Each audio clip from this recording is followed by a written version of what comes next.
Hello, Nakama. Have you ever browsed the internet and come across a sketchy site that had a video of the thickest Latina you have ever seen? Well, I have. Have you wanted to click, but you couldn't trust it?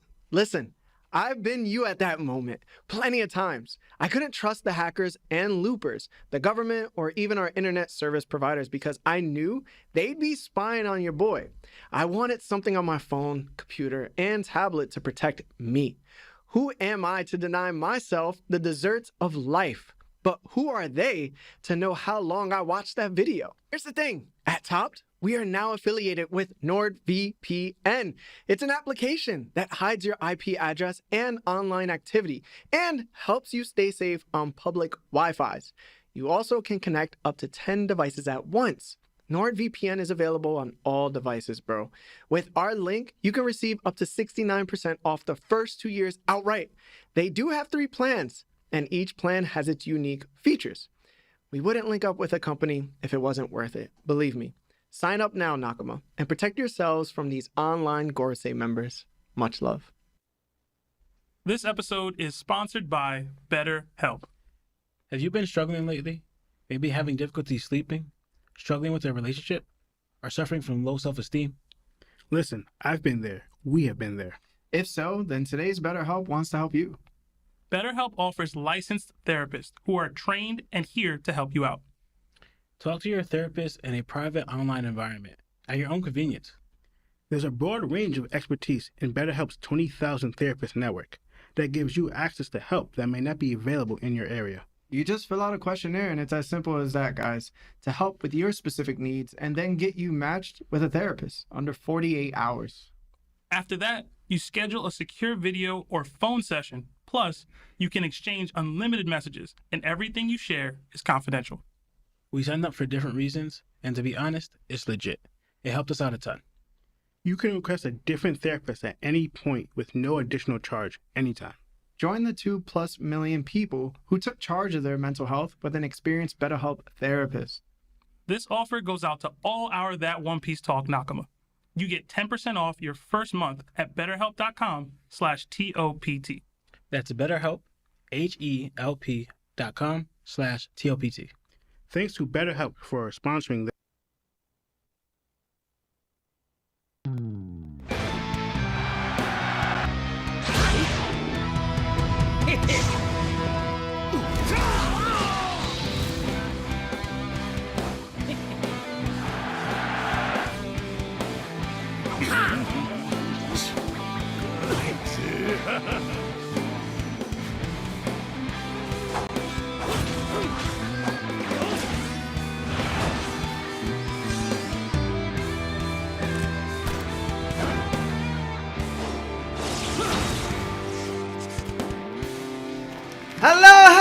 Hello, the big 26.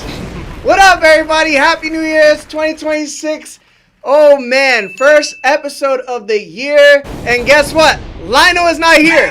So my bet is not starting off good right now. Okay? Don't come at me. He will make 40 episodes this year. Sure. I can guarantee it somehow, some way. Okay? We will. 0 for 1. But if you don't know already, and this is your first time here, my name is Larry. Law. Seb. And Lino, and this is TOPT, where we talk anime and One Piece. Woo!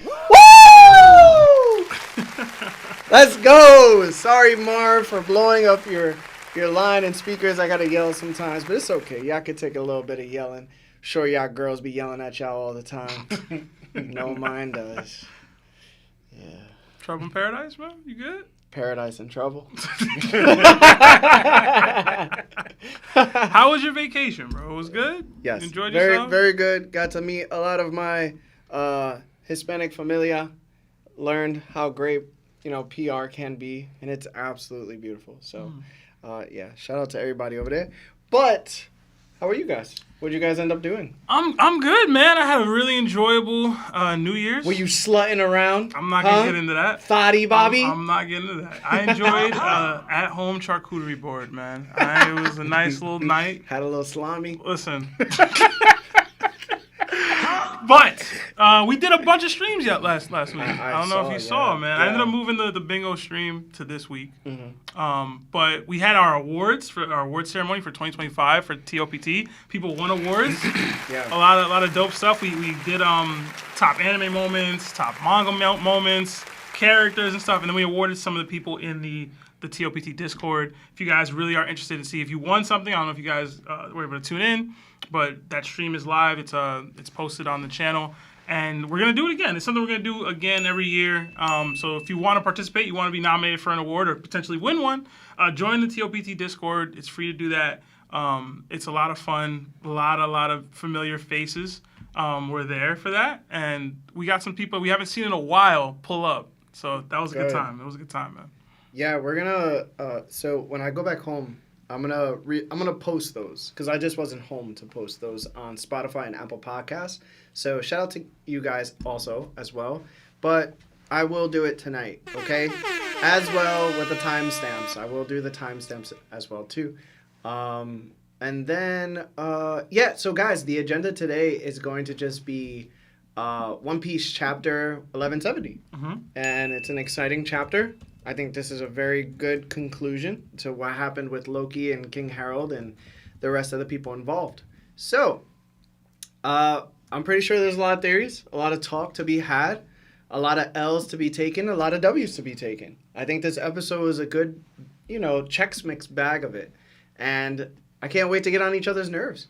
So, let's start off with saying what's up to chat, and then we'll read some super chats. And then I guess 6:15 we'll go straight into the chapter. And then we'll do super chats later after that. So guys, if you haven't liked the video just yet, please like the video. Thank you so much for, helping us out by doing that. So we appreciate you.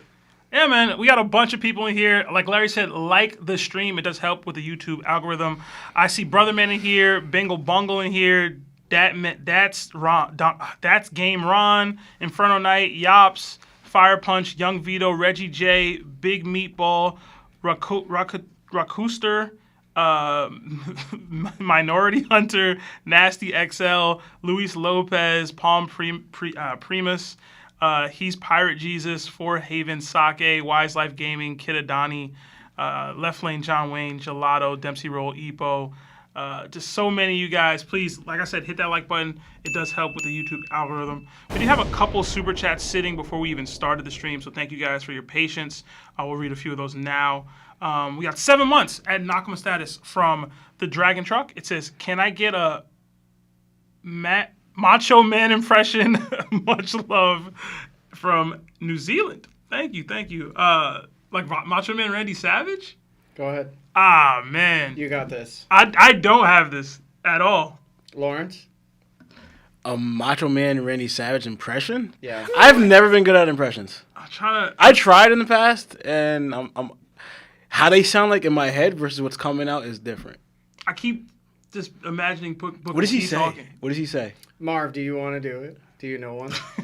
What does he say? Yeah! No, we can't hear you, Marv. Oh, man. Testing. Nah, Nah, still can't hear you. Still can't hear you. Oh, well. I guess Who it is messed what with it your is. controls, Marv? I got a new mixer, so it's nothing else. Oh, did you? Oh, nice. Yeah. Let's see. I don't know. So, I'm sorry, man. I can't. Larry, you? I don't. All I know is, oh yeah! Yeah, I think that's There you go. I think that's what they're looking for. Yeah. All right. We got another 4 months at Nakama status from That's all I really know. Brecken Crowell. It says, "Keep up the great work, fellas. Thank you." And then another 10 from Brecken. It says, "Hey, fellas.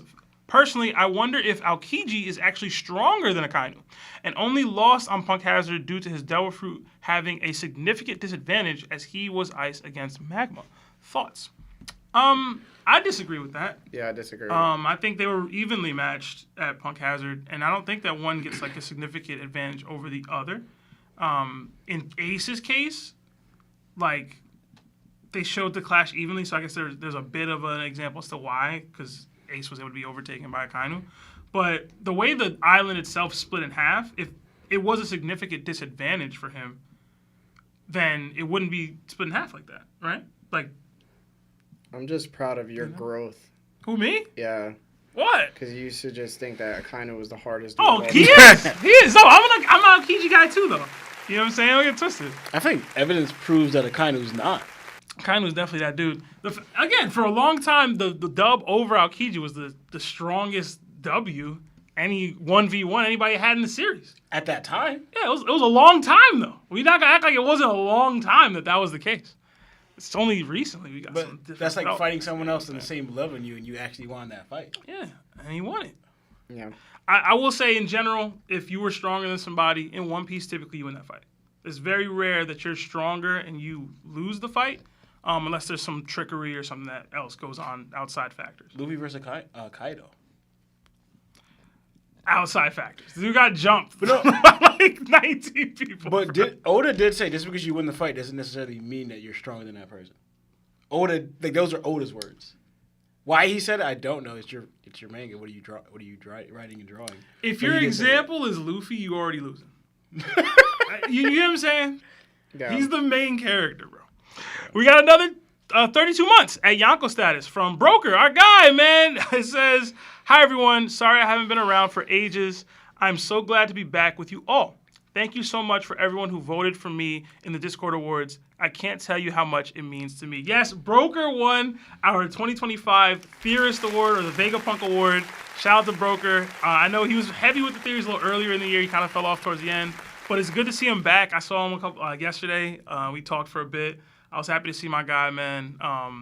Always good to see Broker. Always good to hear Broker's voice. He says he's going to start joining the call-in streams, too. So if y'all don't know, the call-in streams were technically Broker's brainchild. He put that battery in my back to start doing that. We started doing them. I'm happy he can start joining them again. What else he putting in your back? Okay, bro. All right. Okay. Guys, if there's any audio issues with our mics, let us know in chat. That way Marv can have a better thing of doing, whatever he has to do. Okay. We got another 2 from Doug Missy. It says, "Shout out wifey. Together 13 years tomorrow. #bless. Happy anniversary, Hey. Doug." Congrats. And the wife. I can't wait to reach 13 years, bro. Yeah, bro. That's awesome. Yeah, congratulations to your lady. Make her feel special, man. Yeah, Every day. You don't deserve specialty. She does. Always remember that. Every day. Life of a man. Wow. Another 5 Australian from Daimyo Dao. "Do the Straw Hats have room for another animal companion? Maybe like a squirrel." Sweating emoji. #hammer time. #Oda be cooking. #TOPT Podcast 2 2026. #blessed New Year for y'all. Thank you, man. Oh, thank you. Maybe. We'll get into that in a little bit, I'm sure. Yeah, there's a lot. Yeah. And then we got This is crazy. Trent, man. Trent, bro. We got a $400 super chat from the boy, Young Bull Trent. I don't know why you felt the need to give so much, Trent. But Yes, thank you, truly. I don't even know what to say. Yeah, man. Me and Larry sat down to like prep and like do our thing. And Marv said, "Hey, you guys got a $400 super chat." And we were like, "Stop playing. Like, why are you lying?" This is insane, Trent. And it's Trent, man. So W's in the chat for Trent. Knock him a fist in the chat for Trent. Whatever you guys can. He works so hard. He be joining our call-in streams at work, trying to like get his stuff off. And I know we be triggering him.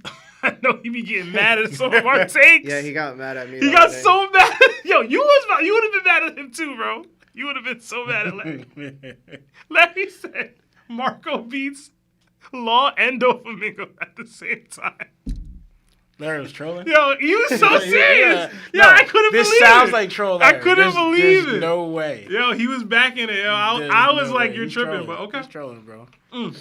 But yo, Trent, thank you so much. For those of y'all that don't know, Trent also has his own channel. He does live reactions. He does like sports gaming and stuff like that. So tune in to Trent's stuff. I know you guys see him on our call-in streams and see him donate and super chat here.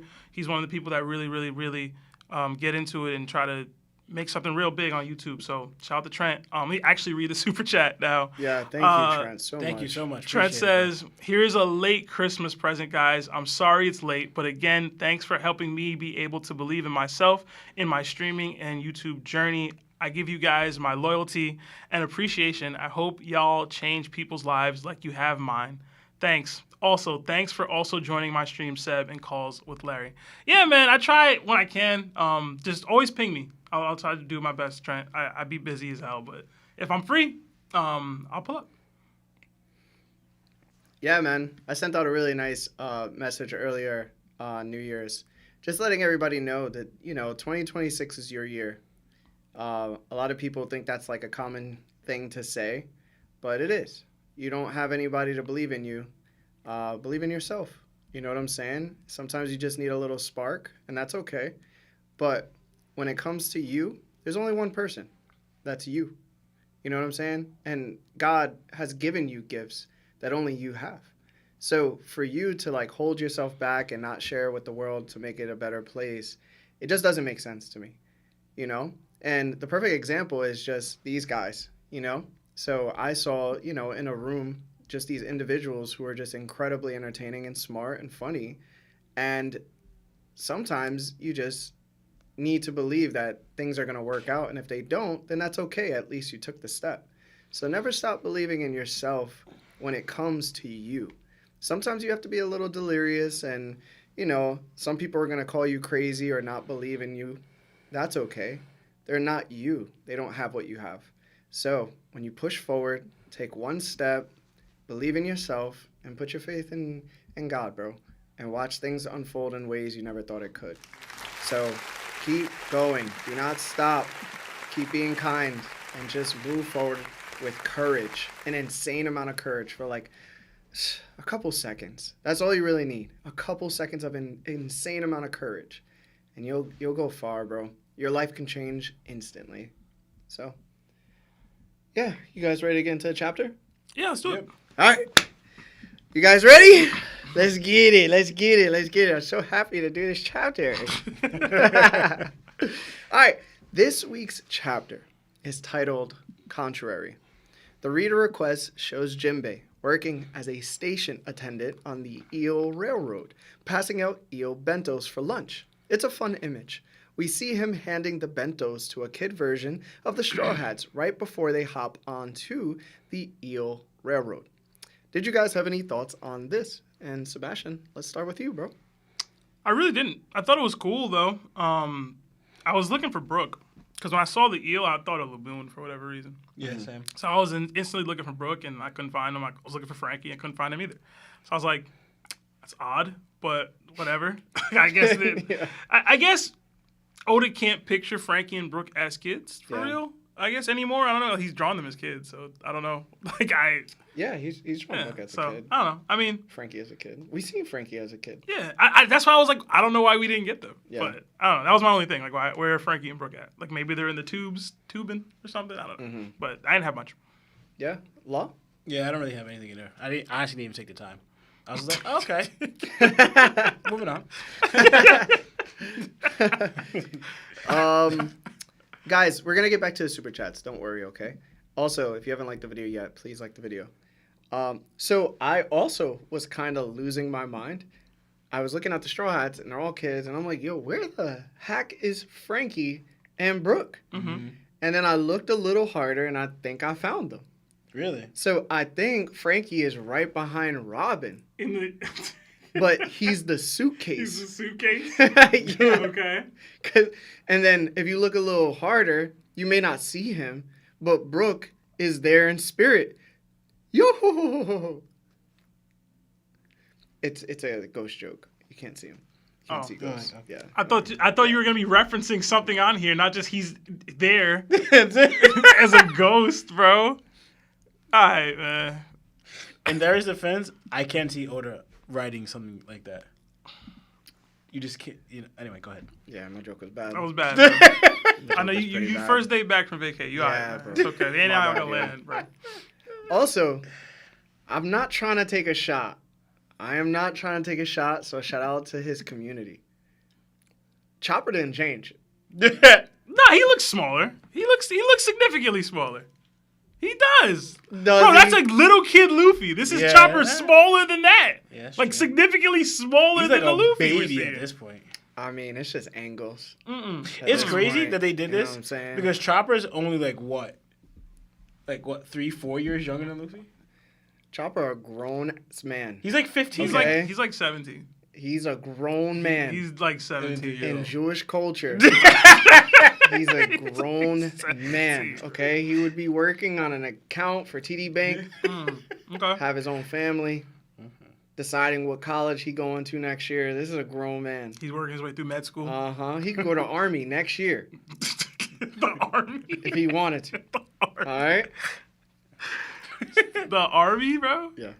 Okay. You know, you gotta be 18. Yeah. All right. Let's do like 5 more super chats, Okay. and then we'll jump right back into the story again. All right. We did get a couple really big donations, so I did want to shout out Roy Stokes with the 50 gifted my memberships. God. Roy, boy. Roy, bro. Yo, oh, man. Roy's another one, dog. That's Thank you our so guy, much. man. Thank you so much, Roy. Every week, boy. I hope I was able to catch one of them because I've been lacking with my memberships recently. So Roy, thank you. Throw the knock fist up for our guy if you were able to receive one. And then we got another $50 super chat from my Wade the God. Asian. Y'all so generous to start the year, man.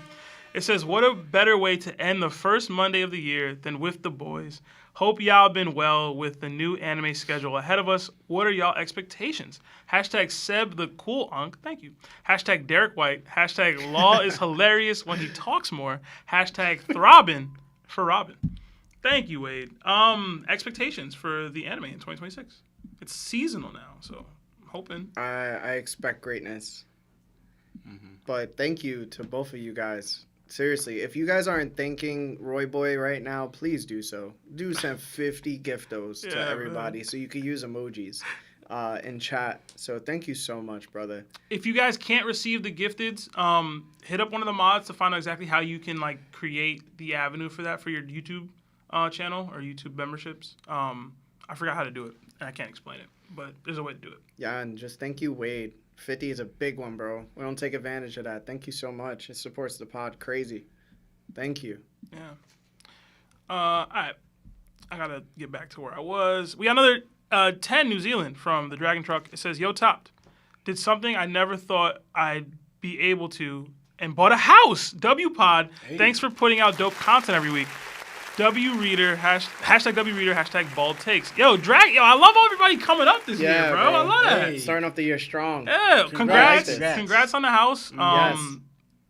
I hope you ain't showing them the IRS these return like the donations you giving us because they're gonna be like, what's that about? Because they scan everything, bro, when you buy a house.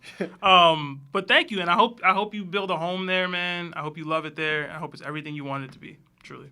Yeah, please. Word. Congrats, though. How long am I gonna go? Do 2 more. All right. Another 23 months at Yonko status from Roy Boy. It says, closing in on 2 years of excellence here is to many more with the GOATs. Love to all of the Nakama. Thank you, Roy. Thank you, man. Appreciate you. Yeah. Thank you. Another 2 months at Warlord status from Papa Josh. Incoming Usopp upscale. I think yes. Hashtag Merry Late Christmas and Happy New Year's, fellas. Thank you. I don't see it, but okay. People been going there. And then another 12 months at Warlord status from Wise Life Gaming. 1 full year with the GOATs. Thank you Thank you for all that you do, fellas, with the saluting emoji. Since it's a new year, who do you have your stocks on for 2026? Hashtag Fear Loki. Hashtag Let the Boy Watch. Stocks 2026? I would say Blackbeard right now. Blackbeard's always a good one, but he ain't really. No, that's not true. He's always a good one, bro. It's not always a good one. It's not. Always eating good on Blackbeard stocks. I think if Blackbeard is going to make the most advancement in his piracy is going to be this year. And I think he's going to make it in the right ways that I've always specifically wanted him to go. Okay. So I think he will probably get like an ancient weapon. I think the Haki aspect will come into play. And he's going to be an actual threat to people now instead of just being this person that just runs around and escaping. Okay. Lawrence, you have anybody you're betting on in 2026? And don't say like Luffy, bro. Though Luffy and Zoro are like the obvious choices. If you want to go for Sanji being conquerors, I guess. But that's not what I was thinking. I was kind of thinking Loki, but I feel like that's an easy one. that is an easy one. That's a given. I mean, it just happened. It's like that's a given. It's just we're in Elbaf, bro. Like it's right here. I mean, like Buggy, Dragon, Shamrock, Shanks is another easy one in my opinion. I wouldn't dare go buggy. You might want to. Kobe? No. I feel like dragons. Akainu? No. Dragons are going. I think dragons. Are Yeah. good. Let's go dragon. Yeah. All right. I don't know, man. Put another buggy in there. All right. We'll get back to it. All right, let's get back to the chapter. Guys, if you haven't liked the video yet, please like the video. All right, the chapter opens with Loki dodging Ragnir, causing Ragnir to crash onto his back. Causing Loki to crash onto his back.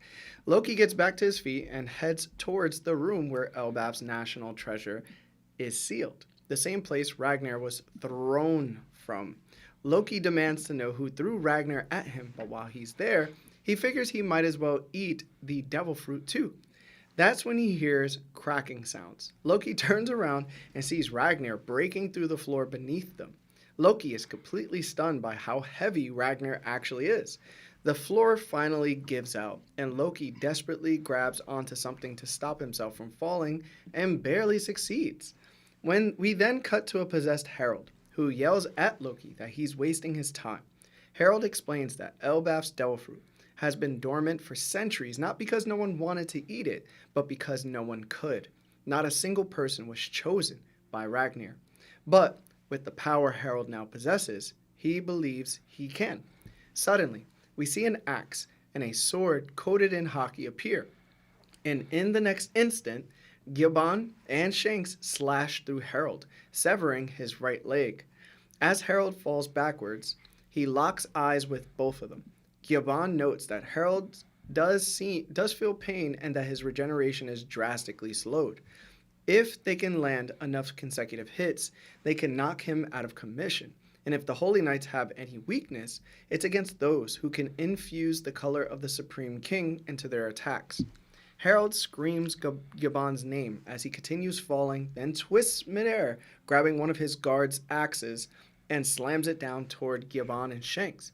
He demands to know if they really dare to make an enemy out of him.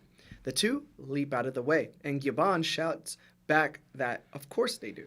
They can't let Herald's madness spread across the country.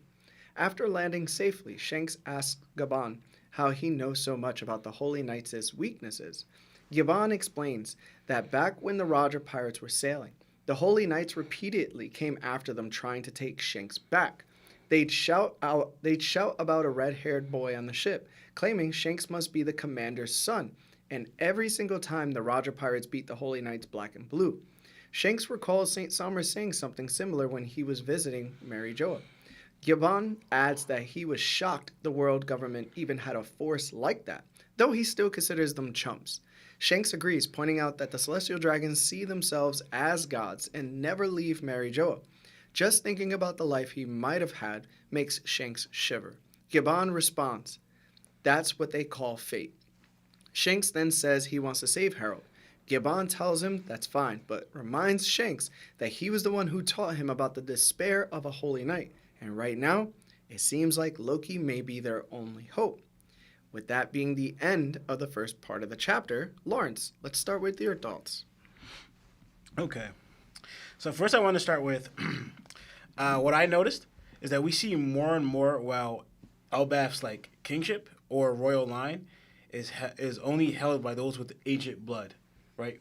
I think we're giving more evidence of that, right? And I say that because Ragnir, the weapon or national treasure's like guardian, the protector of the fruit, has been chosen or has not chosen or deemed anyone worthy of eating the fruit or even wielding Ragnir itself. If you're gonna go like those go hand in hand, which I think they do, it's like who Ragnir approves of eating the fruit is gonna allow that person to wield him. So I think that goes hand in hand, right?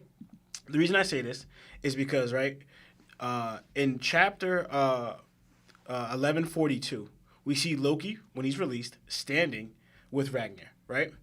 And not only is Ragnir way too big for like any normal giant, like compared to like Hadrud and everything, we see Loki. It's not just Loki just towering over Hadrud and the other giants. Ragnir itself is towering over Hadrud and everything else. If you want to do the size comparison, he's way big. Ragnir is way bigger than Hadrudin. Like he wouldn't be able to lift it. You know, especially if they's out here struggling carrying mooses. Remember that one episode?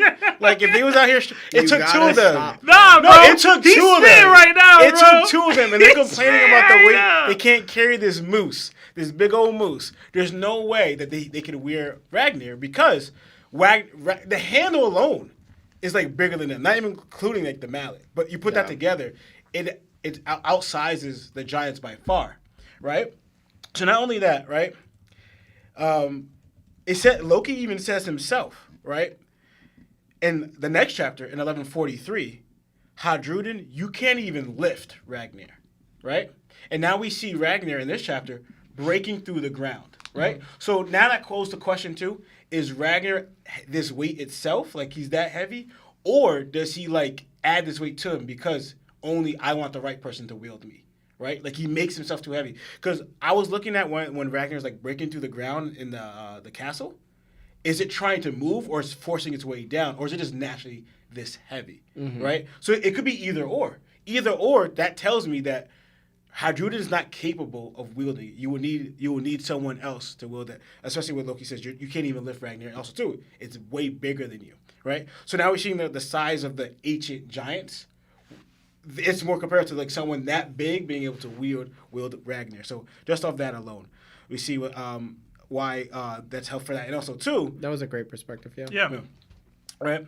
So then, and then also too, that's even including where, like for example, when I'm adding towards Ragnar's approval, if his guarding is like only D1 running, and apparently you have to prove yourself. We'll get into that later, right? But also now too, I think it's very interesting that, right? It says that through centuries, Ragnir hasn't approved anyone. So whoever we know, I wonder how really that matters because we know giants live for like ridiculously long. It's more than centuries they live, right? Yeah, they live. I think the longest running giants are like 343. With Yarul and Yodel. Exactly. They look like, like Barnacle Boy and Mermaid Man. They look like they were like that old. Exactly. So I didn't really do the math on how many centuries that is, like right? But shown by that one is showing that like by saying centuries, it's showing that it wasn't just him. Yeah. That before him, right? Because you even go back like who's there's probably no record of really someone really I'm gonna say not eating the fruit, but it goes to that date, right? Because they're trying to show that for a while that they don't have anyone recorded that has eaten that fruit. So you could even go back further of how Harold's saying for this long, no one has deemed worthy of eating it, right? And this is the fight that Ragnir will put against itself. So like now you have to prove that. So now it shows again that no regular giant could actually eat it even if they wanted to because they wouldn't get past this, right?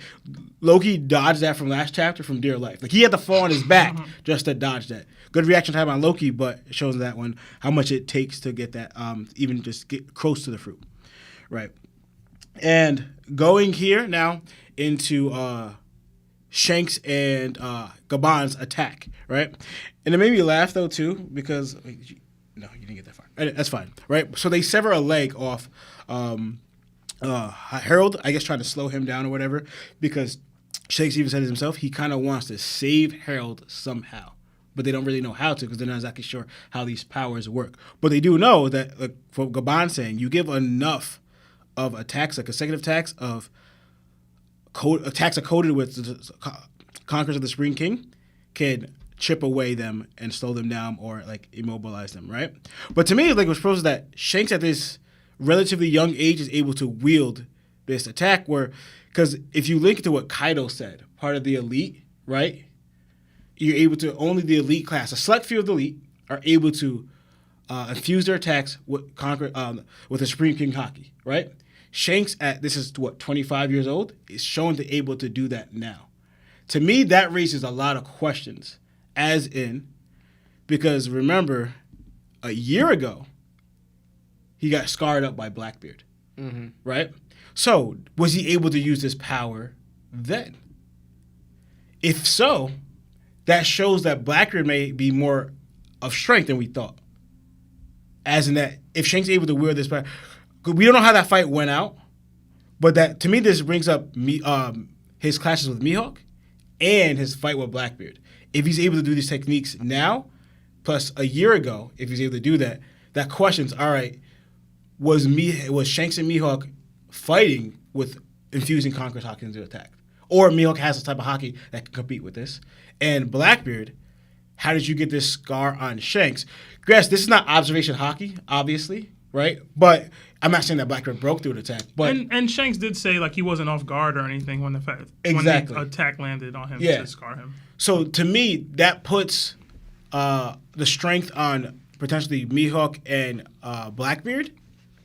And also at this young age, because also too, the reason I say this, because I'm seeing an event here is that Shanks is 25 years old, right? But now we're seeing what? Luffy, Zoro, Sanji, and them using these attacks similar. Not so much Sanji because he didn't awaken Conquerors yet, if he's going to. But at this young age, they're using it, right? But we're seeing some of the greats back then. Odin showed to use it at a young age. Shanks is showing to use it at a young age too. And I think others as well, because we just have Odin and Shanks as of right now at the young age. But I'm thinking if Luffy and Zoro are using it at this young age, and we're seeing Shanks and Odin use it at this young age, I can expect the other great ones to use it at this young age as well. You know? Seeing how, especially later on, they shoot to be this strong, right? So to me, I wonder, I'm not saying Blackbeard's a conqueror. I'm not saying that Mihawk is a conqueror. But showing by this example that Oda wrote and showing us that Shanks is using this at this young age, that speaks to me that Shanks did fight them in the past, of Blackbeard and Mihawk. I wonder, scaling-wise, of their Haki, where does that put them? You know? So Mihawk is fought after Shanks goes to marry Joa. So it's fully possible that he's wielding Haki and fighting Mihawk after this moment right now. Yeah. Right? Like there's still some time before he loses that arm. So there's a gap where he may have fought Mihawk. But it's only within those 4 years Right. before he loses the arm, right? And a year after that, he goes to Elbaf. So he spent a full year in Mary Joa. Now, before that, he fights Blackbeard. And even if he wasn't holding back, that doesn't necessarily mean he was utilizing Conqueror's Haki. True. And again, I always try to tell people, you have to look at the story and narrative, right? And people like to use that a lot. So through Blackbeard's narrative, anytime he's ever gone against somebody, he's never lived up to a person who has Conqueror's Haki being wielded against him and has done well, right? So Magellan didn't have Conqueror's Haki. Whitebeard does, but clearly wasn't using it at the end of his life. Then you have, Akainu. And then you have Luffy, who punched him into the wall. Then you have Ace, who he literally struggled a bit, except the Yami gave him the edge. So there was no real Conqueror's Haki feats to say, like, yo, if Shanks fought Blackbeard, the same Blackbeard that fought Ace, and he's 25 right now using Conqueror's Haki, he dominates him. Yeah. So there's no way that Blackbeard had that strength just yet. I think that most likely Shanks started to utilize his Conqueror's Haki when he went to marry Joa, because they tried to teach him how to use it, because somebody most likely has it there, right? And then he was able to utilize it after. Then he fights Mihawk, and it gives Mihawk the credit that he deserves. But for Blackbeard, I don't think that happens just because of the people that Blackbeard fought and has done terrible against. Whereas Shanks wouldn't have done terrible like that against them. Sometimes you just got to lock in, huh? I think that's true. I think that's the truth. That's a fair assessment. I was just bringing because I know Blackbeard later on he uses Haki because also too it's the whole thing. I don't have to explain more on his thoughts on it because we were talking about it a little bit, but he believes, for example, that whole thing that Blackbeard at that time where let's see, I'll go back when Ace and Blackbeard fought. He believes that at that time Ace was around Jack level and Blackbeard was around Queen level. That's Lionel's thoughts on that. But when they fought each other. That's what he thinks. Because then where's Magellan? Magellan, I don't know what Lionel said about Magellan. Right. Yeah. So it's like, you know what I'm saying? The scaling in that way is too weird to me. And even if you wanted to go further, right? Let's say we have a stronger Blackbeard. Has the Gura, has the Yami. He versus Boa Hancock. He doesn't fight her straight up. He sneaks her. So it's like he could have snuck Shanks even though Shanks was on guard, but in a different way where like Shanks might have been doing something on guard against everything. No. See, I was going to let you get yours, man. Shanks said he wasn't off guard. We ain't doing that. No, I'm not saying that he wasn't off guard the same way. Like Boa was on guard. right? All I'm saying, I'm offering up a solution as to how the scar might have happened if Shanks was wielding Conqueror's Haki. But even if he was, that doesn't make Blackbeard stronger than him or as strong as him, the same way it didn't for Boa. It just means that there was a certain situation Blackbeard took advantage of, which fits his narrative, and then he gets whatever he gets afterwards. But if it's a straight up fight, as we've seen with other characters he's versed, he's just never lived up to fighting. Like, he's fought somebody with Conqueror's Haki and was able to land a hit. That just doesn't make sense to me. Because then at that point, then Shanks is getting beat by Magellan. If he gets caught, he ain't got no way to deter that poison if he's poisoned, for real. He doesn't get hit with the poison because He got hit by Blackbeard. He's not incapable of being hit. Is my point. You're not understanding. If you're utilizing Conqueror's Haki in the way that Shanks is utilizing it right now against Herald, then there's no way he doesn't just slice through all the poison and then hits Magellan, who Magellan took a knee from Gear 2 Luffy. Guys, this is One Piece. You're not listening. You're not listening. This is listening. One Piece. You're not listening. People get caught, bro. It happens. You're not listening. Bro. It just do. You could be a top tier and get caught by some, bro. That's not. All right, It's so, true. No. If you're not actively using Future Sight to defend yourself and actively using Haki to okay, but now get caught. But now you're again. Now this is where the contradiction comes in because you literally just said that Shanks wasn't caught off guard, which Shanks did state. I didn't say off guard. I'm saying just get caught. You can get caught lacking and not be off guard. But that doesn't mean that Apu is stronger than Luffy just because Apu caught Luffy in a situation. I agree with that. But that's what I'm trying to say. So overall, that doesn't make Blackbeard as strong as Shanks. It just means that he caught him, like you said. But in my realistic point of view, is that I don't think Blackbeard just caught him off guard. I'm actually giving Blackbeard praise that he was able to fight Shanks without Shanks using Conqueror's Haki and being able to utilize it. I'm saying afterwards, he definitely would not be able to bang out with Shanks because now he's utilizing it. So I'm giving Blackbeard more credit. I'll give Blackbeard this credit. He put the pause on Shanks. Shanks realized he needed to be stronger. And now he flexing Conqueror's Haki. Whether he had it then, I don't know. But clearly, the dude got stronger after that.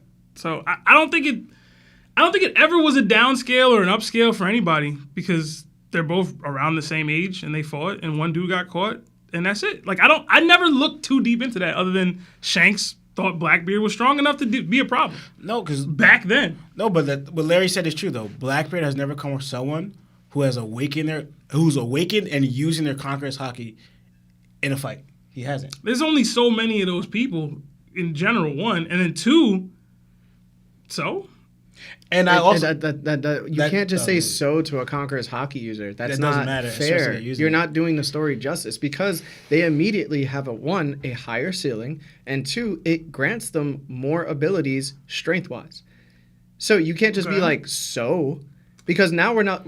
Put it this way, Loki users were the most offensively capable, indestructible people in the show. All of a sudden, you learn the basic armament Haki, and now you can compete with these monsters, right? But once you have Conqueror's Haki, everybody at Marineford looks at you as if we can't let you go because you're going to be such a threat to us later. No, they don't do that with armament Haki. They don't do that with observation Haki. So you have to give Conqueror's Haki the credit it deserves. No, I can agree with that. What I said by so is that to the point where Blackbeard was at that point in the story, he wasn't a top tier. He wasn't fighting top tiers. Right. Now, if he's to run into those types of people, he has a means to deal with them. You know what I'm saying? Like now, that's why I'm like, so? Like if Blackbeard ran into Shanks, he's going to lose most likely, but he has something for Shanks. If he runs into Luffy, he has something for Luffy. If he runs into okay. I mean, that's where we disagree then, just in general, which is fine. But I've never been under the belief that if Blackbeard ran into an advanced Conqueror's Haki user that's not one of the top 5 like the Rogers and Prime Whitebeards of the world, that he will just completely get smoked out. I've just never been of that belief. Sebastian, so this is where like I kind of lose focus with you because we already know in the realm of One Piece that it's Haki over Devil Fruits. Haki is the weakness of a Devil Fruit. This is the reason why Logius can be hit This is the reason why Logias can have their attacks stopped completely. How Shanks had stopped Akainu's lava punch towards Kobe, right? It effectively makes it useless because of their Haki. So if a character is strongly based, right, on his strength, it's regarding his devil fruits. Then he versus a Haki user like Shanks, right? He's going to be nullified in those abilities to a degree. So for him to overcome Shanks, like we have seen in the other chapters, your Haki has to either be equal in order for my devil fruits to make sense during this fight, or I have to have Haki infused into those devil fruits that overcome your Haki. That way you just can't compete with me, which is Critical Mass Supreme King Haki in its form, right? But that's what's happening here. If Blackbeard doesn't have that, he can't simply compete with somebody like Shanks. Again, Shanks was proven this through Kid. Well, fortunately, Blackbeard got the girl. Put it this way, right? If Kid was able to infuse his Conqueror's Haki into his Punk Hazard beam, it would have clashed. Probably, It would have clashed, and then Shanks would have overpowered him because his Haki, Conqueror's wise, is stronger than Kid's. Right? So what happened? Couldn't infuse Conqueror's Haki into his attack, couldn't even clash. He just immediately got smoked. Now, if Blackbeard, who I hope does have Conqueror's Haki at some point, gets to a point where he can infuse it into his attacks, at least he can clash with Shanks. But as of right now, if he doesn't have it, he can't clash with Shanks. He will get smoked just like Kid did. And this was the problem that everybody had with Kid. But, and we don't have to linger too long on this. I agree with what you're saying, but you come from it from you say you want Blackbeard to have Conqueror's Haki. Absolutely, I do. People like me I think he probably just has it. I think he may not have shown it yet to this point, but the way Oda's writing this thing, I would assume Blackbeard's a Conqueror's Haki user. If I had to put money on it, I would say yes. Even if he was, and I'm sorry, Lawrence, that I'm taking too much time. Even if he was, the fight with Law was a huge disgrace to showing that aspect of him. We barely saw the fight. Again, it was a huge disgrace towards him in that fight because if he did have Conqueror's Haki and he infused it into his no-named Gora attack, he would have just overpowered Law. Instead of going, hey, instead of using my Conqueror's Haki, I'm going to use the Yami. So now we know he prefers utilizing Devil Fruits over Haki, which we know he's smart and he's very good at fighting, I would say. So he knows that having Conqueror's Haki infused into the Goro, there would be no need for the Yami. It would be easier for him. Because this is where I be getting lost. Not lost, but this is where I think there's I don't say contradiction, but there's a double standard. Because one, I'm not of the belief that every single attack that you use is going to have Conqueror's Haki infused into it. The same way when Big Mom was fighting, y'all to life and death told me she wasn't infusing Haki in these attacks on Kid and Law. Y'all said that. Yeah. Y'all stood on that 10 toes. I said it's possible she's using Conqueror's Haki. Y'all every time down said absolutely not. So why does Blackbeard have to be using Conqueror's Haki when he does no-name attacks on Law to prove that he's a Conqueror's Haki user when granted, Big Mom is a confirmed Conqueror's Haki user, which I get that part of it.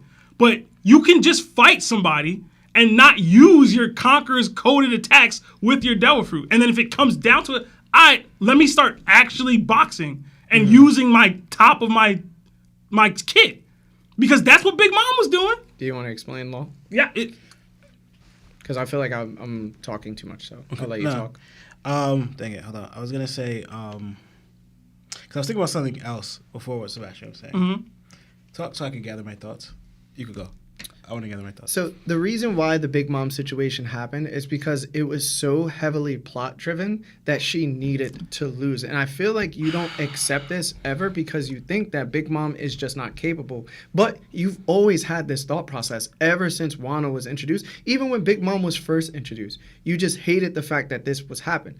But it was shown in her bag that she was capable of using it. Even though you say, hey, she should have used it during this time, you're absolutely right. We all agree with you. The community agrees with you because she had it in her bag. But did she use it more than once, Sebastian, during Wano? Yes, technically because she split the sky with Kaido, but I get what you mean. It Okay. wasn't a prevalent part of her bag. Right. in Wano. So she used it against Kaido. She used it against Page 1, Mm-hmm. which was clearly the advanced version of Conqueror's Haki. Mm-hmm. And then she used it against Punk Hazard when Law and Kid were knocking her down through the floors to, negate their abilities. So the thing is, she can use it. Why she didn't use it, that's for Oda to decide why she didn't. It's only for us to accept. That's a cop-out, bro. I'm sorry. But it's not a cop-out It is. because with Blackbeard, if he's had Conqueror's Haki, he's had the ability to use it in specific situations that wouldn't grant him a disadvantage because for his character, he's not about disadvantages. He's about the easiest way through a person to achieve the goals he has in order to get to a level he needs to get to. Mm-hmm. So for him being as smart as he is, as well equipped as he is with his Devil Fruits, and if he has knowledge in Haki, like he told Luffy during Impel Down when he said, Luffy, your Haki got stronger, and that was the first time we ever heard of Haki. Then we would have realized that Blackbeard would have just used it against Law because Law wouldn't have been able to compete with the strongest Devil Fruit in the world and Blackbeard's Yonko level advanced Haki. But again, you're saying he didn't use it in the one clash that they had. No. We don't see the rest of the fight. We don't see it. You can't be like, yo, he didn't use it when we didn't see how the fight played out. That to me, that's not fair. And then in the Big Mom's case, to me, cool, yo. That to me, it's a cop out because at the end of the day, this woman is facing these dudes, and instead of let me just tap into my advanced Conqueror's Haki attacks, she went, I'm gonna use attacks that take away years from my own lifespan. I'm sorry. If this is what you can do, just do that. That would make way more sense in this situation. Either she can do it and she decided not to for the plot, or this is just how she fights. And if you want to say this is how her and Blackbeard fight, and that is a demerit to them, fine. But arguing plot, that don't work for me in that. What? So, what I want to say is, right, I feel like Oda has given us, there seems to be a difference here with people who got their ability or a ability young of age, like Luffy, Big Mom, whatever, right? Versus people who got their ability later on in the game when they already started using Haki, right? People who got their ability like young, again, like I said, Big Mom and Luffy and etc. People like that, right? Their first gauge of power is going to be their ability, their fruit that they're using. So it becomes like a reliance on that fruit. Right, Ace is kind of an example of that because before he even developed Haki, he got that fruit and started using that fruit. So I would put Ace kind of in that category, right? But you have other people, and I'm gonna use Sabo and Shanks, whatever. They were utilizing or mastering Haki first before ability. So their reliance, their source of power is their Haki first, then ability. Even though obviously Shanks doesn't have one, but Sabo does. He ended up later on acquiring an ability, right? But their first source of power, and in fact that's the main power to compete against everything, is Haki, right? Mm-hmm. Big Mom is one of those people from a very young age, whatever, because we know how her mind works, right? Is all ability.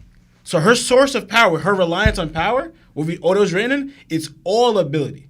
And all we've seen her, like you said, we've seen her use Haki, like 3? And maybe at max 4 times in the show. We saw her clash with Luffy on Whole Cake. That's a one-time Haki hardening, I believe, and she blocked, right? And then against Page 1, and again with Kaido, right? She could have very well been using Haki the entire time versus Kid and Law too, but that's a whole. And the only time I give you, there was no evidence of showing it. We've seen Law using Haki more evident than Big Mom using, right? Yeah. No. In fact, I think we did see the other time we saw Big 5 times because then Hosoku Samedi, whatever. Is another time Big Mom used Haki. And the only other time Big Mom used Haki was on Law, not Kid. Right? It was when Law punctured her and she Haki hardened her fist and just wailing on Law. Those are the only times, right? But we see the situations where it's not necessarily my prime source of power that I'm using my Haki. It's more of out of convenience of like the situation. Right? But her main source of power, how her mind works, was all her ability. And we're seeing a lot of ability users do that. The thing with Blackbeard, right? I don't know about his Haki development through all these years, but we all don't know. What he's saying, the invincible power in his mind wasn't Haki. It was his abilities. The darkness and the quake. Yeah. So him right? What he relies on is not his Haki. Even though he's one of the latest people in the game. He didn't get it until after 40. But again, he relies on his abilities more than any use of his Haki. So it's a difference here with Blackbeard and all the other people who should have trained up their Haki at this time and developed it a certain way. But no, he's going to rely on these sorts of power sources. For whatever reason, either you don't believe your Haki, and this is where I'm going to add into Blackbeard. We got before about Haki, especially Conqueror's Haki users, it said it's the art of not doubting, but not doubting your own strength that you could kind of come to do anything or achieve anything or conquer anything. The main thing is conquer anything, right? And we kind of see a common thread with that with all conquerors. Every conqueror we've seen, they have complete belief in their ability to overcome or conquer any situation, right? I mean, I'll ask you, do you see that from Blackbeard? Because there's not a confidence or a secure on his ability. It's only, not saying there's necessarily doubt, but he doesn't show confidence in his ability. He shows arrogance. He shows arrogance? He shows an arrogance and a belief in fate that it'll work out for him, yeah, which but isn't the same. Yeah, it's not the same because he will use a way. If he doesn't think he could overcome the situation, he's leaving. Mm-hmm. Again, I said the same things. Akano shows up, he's ready to leave. Shanks shows up, he's ready to leave. Whitebeard, he waited until literally he's about to pass to try to even face Whitebeard. And then when he was being conquered in that way, he asked for help. Blackbeard doesn't show these traditional signs of a conqueror to me, of relying on your own ability or thinking that you alone or even with your crew could over-conquer these things. You scheme and look for other ways to do so, but not in the power of your own will or strength. So that way, it shows again, if you want to go that's willpower, Blackbeard's not relying on his own willpower. He's relying on his abilities. So he's going to me, what's going to be more evident about him is his abilities. And going back to him going Shanks and Blackbeard, for what I can see here, and I also want to take your takes because there was the end of the show, but I'll give like that. About that. But the main thing is, what I saw Shanks do to Green Bull, to me, Blackbeard has no way to stop that. If Shanks does that to Green Bull, to me, he could do that to Blackbeard. Blackbeard has no way of stopping Shanks from doing that. How could he? Because he has two fruits? Doesn't matter. We seen Joy Boy do what? To a bunch, like 5 of them, right? So that tells me what Haki's able to do. If Shanks unleashes this type of Haki, Blackbeard has no way of competing if you're not a conqueror.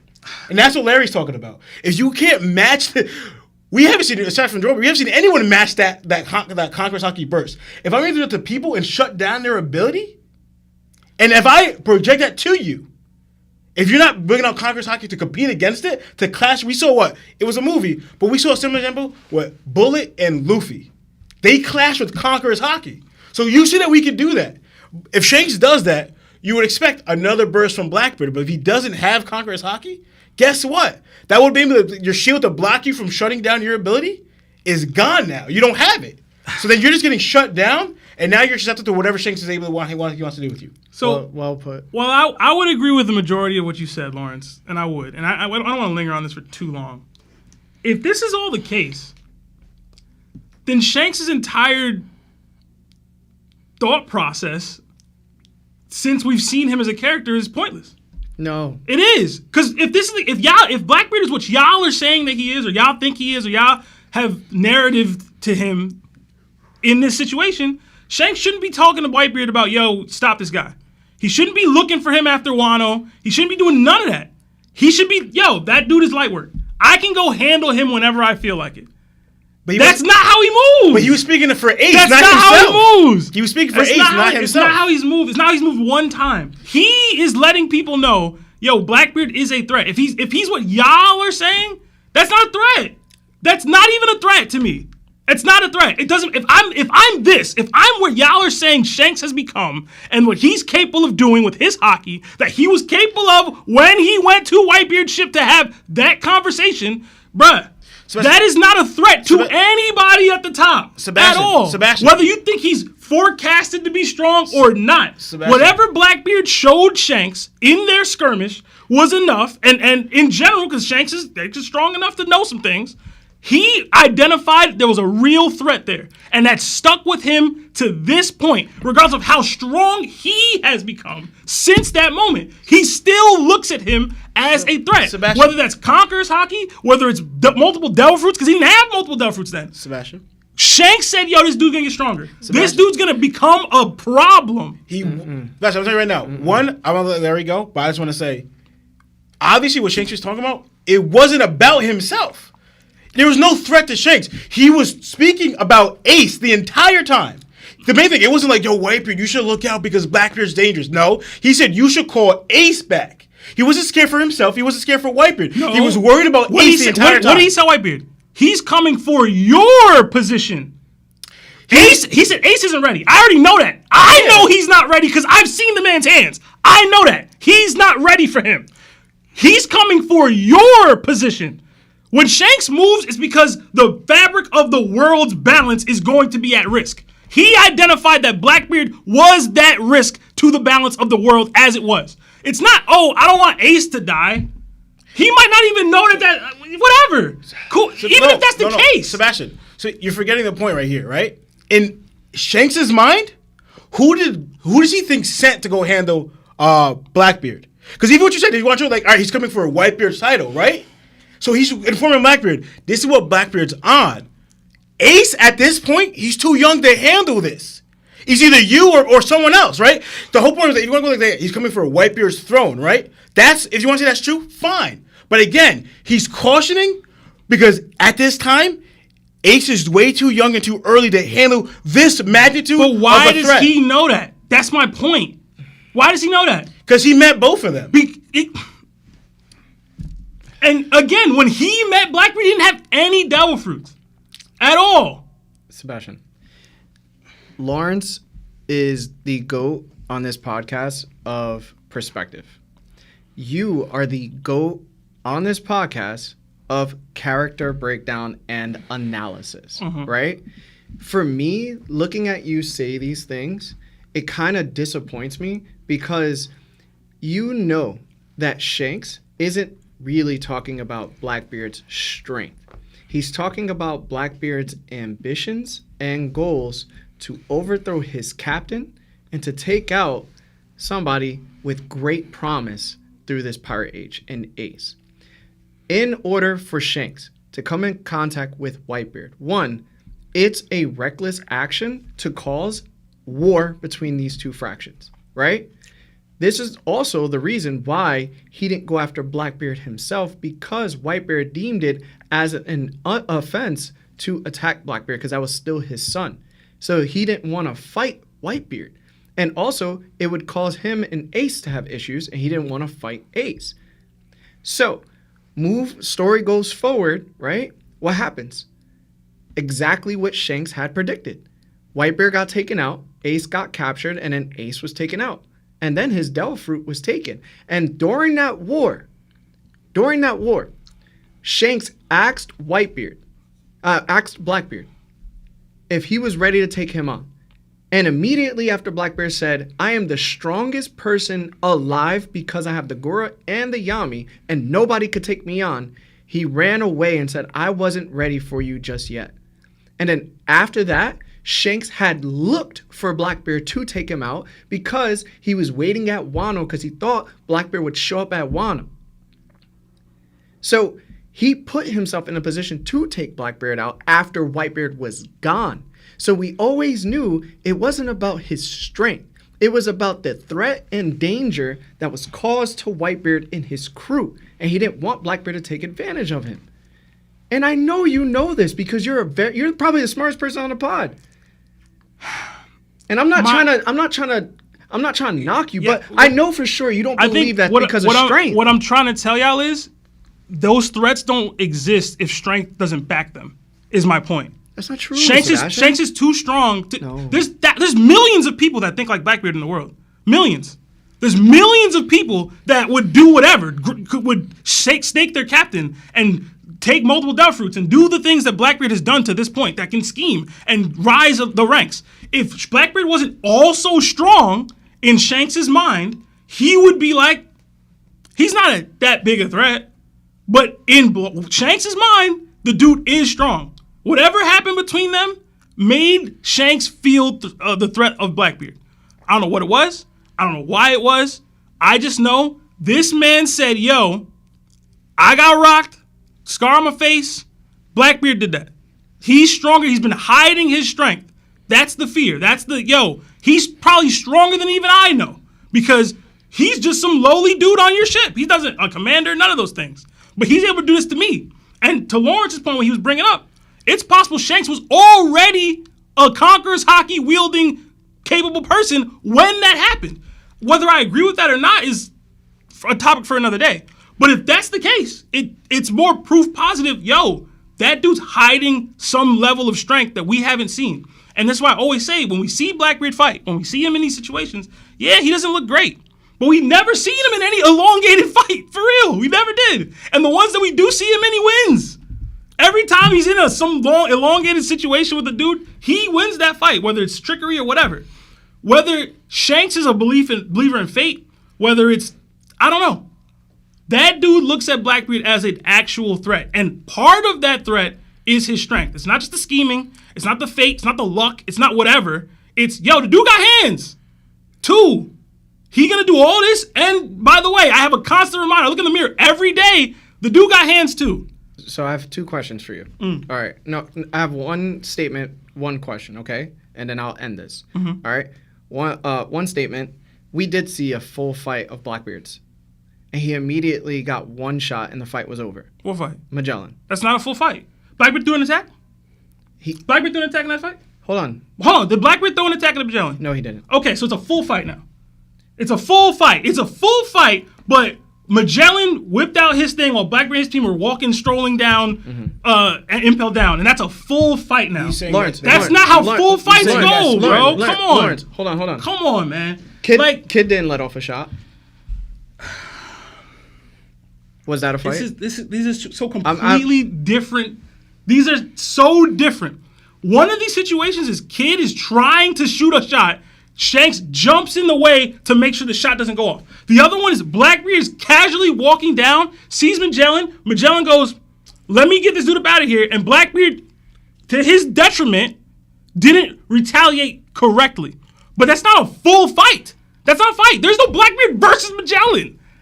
Magellan used his attack on Blackbeard and his crew. Because then it wouldn't be Blackbeard versus Magellan. It would be Magellan versus the Blackbeard pirates. That's what that fight is in your mind. I'm a let you, whatever you just said. Okay. Second one, it's the actual question. Okay. Do you think Shanks, when he met Whitebeard, could have beaten Blackbeard? Repeat that. If Shanks, when he met Whitebeard to warn him about Blackbeard, could he have beaten that Blackbeard? For sure. In my opinion, yes. Definitely. So why didn't he just go after him? Well, one, at the time, the dude was a 5-man pirate crew with no real ship. Like, Ace was struggling to find him at all himself. And he was actively looking for him every single day. But Shanks also has a crew that scouts, in the New World. Shanks would have to... Where was Blackbeard at this time? He was Alabasta, Drum Kingdom, Jaya. Shanks would have to go from the Elbaf area of his territory in the New World to the Grand Line to then find this random former Whitebeard pirate. Right. But he was in Fuchsia Village, too. Like, he knew how to get there pretty quick, too, right? When was the last time Shanks was in Fuchsia Village? He's not always in the New World. When was the last time Shanks was in Fuchsia Village? But he's not always When was the last world. time Shanks was in Fuchsia Village? I'm asking you. 12 plus years ago. Okay. But he is known to also go in to Paradis, right? Like, he's not always in the New World. I'm saying you're acting as though, and it's funny, at the time, the dude apparently could teleport. So you think he only scouts in the New World? No, okay. What I'm saying is all right. It's the same problem you had when you said that they should have went after Ace. Mm-hmm. Like, when he was at Marineford. You can't just go from my New World Islands to Paradise Islands. You can't just do that. Maybe Shanks could with his Covenant, whatever. But in general, you can't just appear where you need to appear at. Okay. He would have to scout Blackbeard, find where he's at, corner him, get whoever he got on his intel to corner him, hold him there while I traverse the days, months, weeks it'll take for me to get from New World Island that I live on, or I'm at currently, to wherever Blackbeard may be, based off my intel. That's not realistic. It's just not. Okay. So how did he know where Whitebeard was on sea? Whitebeard is a Yonko who has a territory that he's always at. Yeah. Okay. I got nothing else to say. All right. Whatever. Just know, man. If there was no power to back the threat, there wouldn't be a threat. That's law. Okay. But we can go. I mean, you were talking. You had your stuff. So I'm just saying that though, Blackbeard is not a threat to everybody. He's a threat to Shanks. He's a threat in Shanks' mind. To those people he was speaking to, not Right. Shanks never said he was a threat to himself. He was only at that time. Remember, he was only speaking about Ace because, like you said, the magic zone. But it wasn't to protect Whitebeard. Oh, you gotta protect yourself. He was like, "Yo, you sent for what he's coming for. He's coming for you." There was a time where Shanks agreed, where Shanks thought the way you thought, and his face looks the way it looks because of it. So, I'll end it there. Yo, and also too, you gotta add, Blackbeard was part of the Whitebeard pirates at that time, so Shanks' crew was probably fighting the Whitebeard pirates. So I feel like that's also a factor in. So it wasn't like Blackbeard was just his crew. The Whitebeard pirates and the Red Hair pirates had altercation, and how it resulted of Blackbeard. It might not have been the Whitebeard pirates and the Red Hair pirates. It might have been the Holy Knights and the Whitebeard pirates. We don't know. What we do know is Shanks and Blackbeard boxed, and one of them got a permanent scar on their face. And someone lost teeth. We don't know that. We don't know that. We can assume that. We can suggest that. Cool. You can get your teeth fixed. Blackbeard didn't. That's scar permanent. So is them teeth. It's been how many years? And Blackbeard never went to a dentist, nothing? Wait, about his teeth? Hey, man. Permanent scar. Permanent teeth were gone. We don't know that. We do know that. When did it say that he lost the teeth from Shanks? I think we should just move on. Yeah, we know that. We don't know that. We do know that, bro. Now we just know things. I don't want to hear that from you. I don't want to hear that from you. Hey, man. All right. Did you have anything else you wanted to say for the part of the chapter? Because No. yeah. I'm not going to add the Gaban thing because I think we already knew that. Him having and using Conqueror's Haki. Mm-hmm. Yeah. But yeah, I'm done. All right. Yeah, you go. I didn't have too much to say about this part of the chapter. I did think it was really funny and interesting. Some of the stuff that went down, the hijinks with Loki and Ragnir, I thought that was cool. Harold just looks badass, bro. I can't lie. I did find it really interesting what he was saying about Loki wasting his time trying to get the Devil Fruit treasure, right? And him basically saying or admitting that he at one point tried to get this. At least that's what a lot of the people in the community had said. Mm-hmm. I'm of the belief that any version of Harold that tried to get this Devil Fruit and or hammer was the young, stupid, bully Harold. Mm-hmm. And I think that could tie into why he wasn't deemed worthy enough. Yep. I don't have any real reasoning for that outside of just how I feel about Ragnir. Like, I think it's more than just strength, is what I'll say. I think it's more than just, you have to be super strong or super strong enough to do the thing, which we'll get into that a little bit later, I suppose. I think there's a bit of it is about your own temperament. And the Harold that we saw throughout his flashback, there was a time where I think he might target the Devil Fruit and target the hammer and stuff. That version of him changed once Ida came. Like, I think once Ida was in his life, he's not consistently trying to get that fruit and trying to get the hammer and stuff. So, I don't know. It's possible Harold never did it. It's possible he just, this version of him is trying to do it now. But the way he spoke made it seem as though he had tried to do it. There was a lot of discourse about that in the Discord, about whether Harold was consistently trying to get the fruit and that he wasn't strong enough or wasn't worthy enough now. And I was like, I just don't think the Harold that we see in the flashback fighting for peace so drastically, so vehemently, I just don't think that person was trying to target or gain power in that way. Mm-hmm. I did think the Gaban Shanks thing was really, really cool. It made me think, like, Shanks is really fighting with, like, Roger's left-hand man right now. Like, I was, like, having a surreal moment. Like, this has got to be pretty cool, even for Shanks. Like, he might not admit it. I did also notice Shanks losing that left arm. You know, it's something Lionel always talks about, and you talk about all the time too, Lawrence. He was lefty before. Yeah, they said it. Ended up losing that He arm. lost his sword-wielding arm. He lost the sword-wielding arm. Which so is now, crazy to me. yeah, for him to still be a top tier now I without know. it, it's kind of crazy, but, you know, that's the game.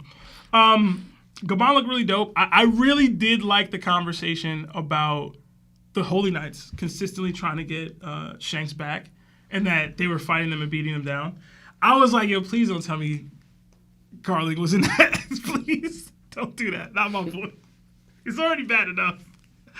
But it didn't seem as though Garlic was in there, so I'll take a little mini respite W. He doesn't have to be in there, bro. Listen, Gabon said what he said, man. listen, man. I was just trying to hear that today. Dude. But I thought it was pretty cool.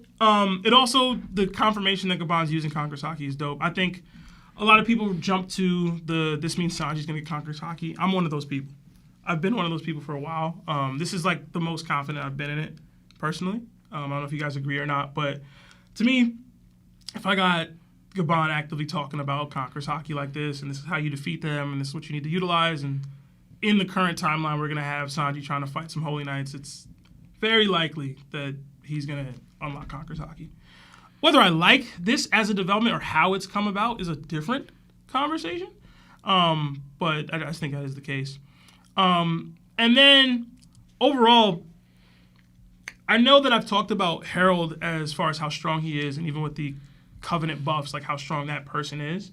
But for a dude like Gabon, who's seemingly past his prime, but like still advanced Conqueror's Haki user, and Shanks, who also was well before his prime, but seemingly an advanced Conqueror's Haki user, to say, yo, we're going to have to rely on Loki to get this done, had me like, okay, I know we talked about stocks in 2026 and how strong people are, et cetera, et cetera.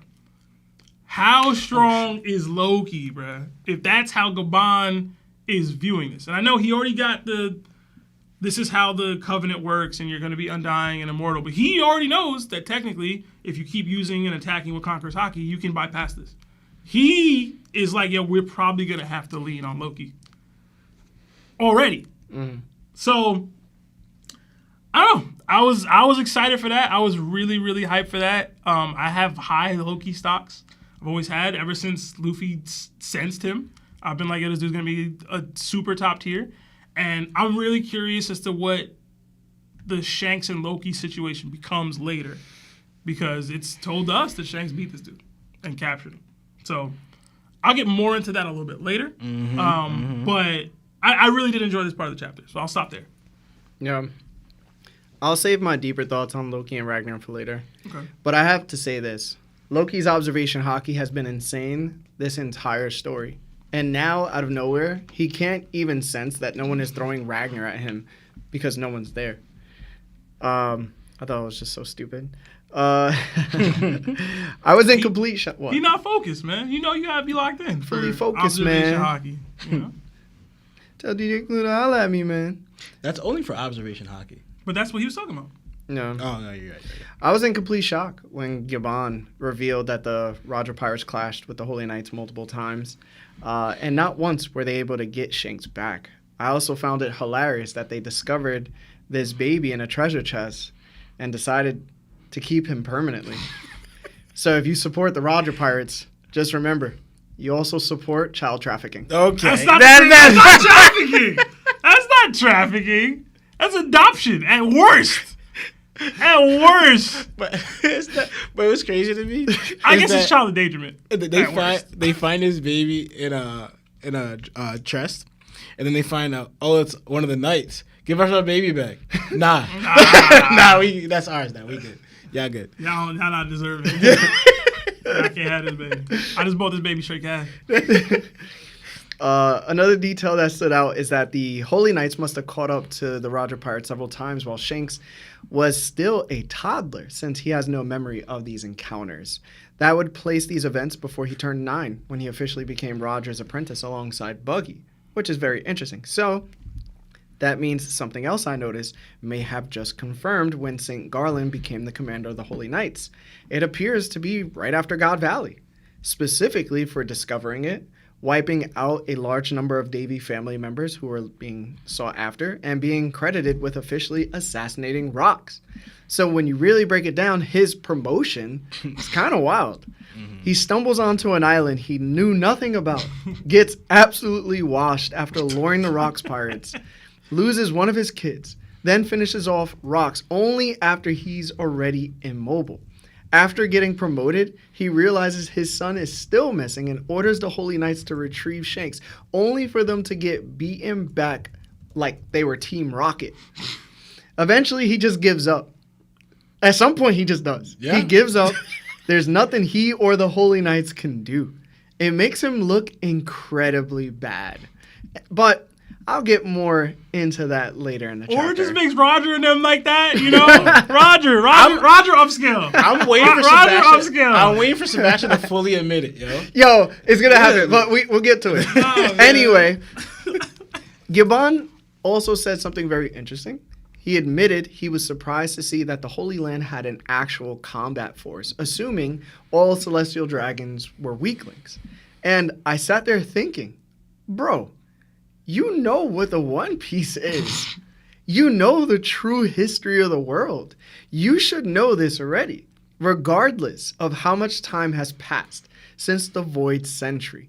The Ancient Kingdom had 3 ancient weapons, Joy Boy, a Vegapunk level genius theoretically, and countless allies. Meanwhile, the Ancient Alliance had none of that and still managed to win the war. No matter how you slice it, the Celestial Dragons had to form some type of combat force. So either Gibbon is implying the Ancient Alliance dissolved after that victory, which is not true, or he knows the true history and believes even the Ancient Alliance itself was weak. And I'm like, I don't know if this makes much sense to me. Like, there has to be some type of force in order to stay in power. If not, everybody would just go up to Mary Joa and just get bodied. The Navy is their prime fighting force throughout the world. They police the world. But that doesn't mean the Navy is consistently always on Mary Joa, right? Mm-hmm. So there has to be somebody capable. That would just mean that I guess the Holy Knights themselves are a newer fighting force. For the, I don't think you know so, what I mean? bro. Like, I don't think so, because I think the Gorosei were there since the beginning. The Gorosei, yes. I'm saying the Holy Knights. Like, you know what I mean? Like that God's Knights system had to have been established after the Ancient Kingdom's fall and after whatever they learned at Raftel. Or they existed during the Void Century, and that was what the Ancient Alliance relied on. Mm-hmm. Maybe. Yeah, but that's everything I had to say. So, guys, if you haven't liked the video yet, please like the video. It does us a huge amount of good for the channel. And I hope you enjoyed that segment. Sorry so long we argued about Blackbeard. But it was a good debate, in my opinion. Oh. Let's read like 5 super chats, and then we'll jump right into the middle of the chapter because that's pretty juicy. Okay. We got 5 from Reggie J. It says, Happy New Year, Nakama. Oh, this is going to be a great stream.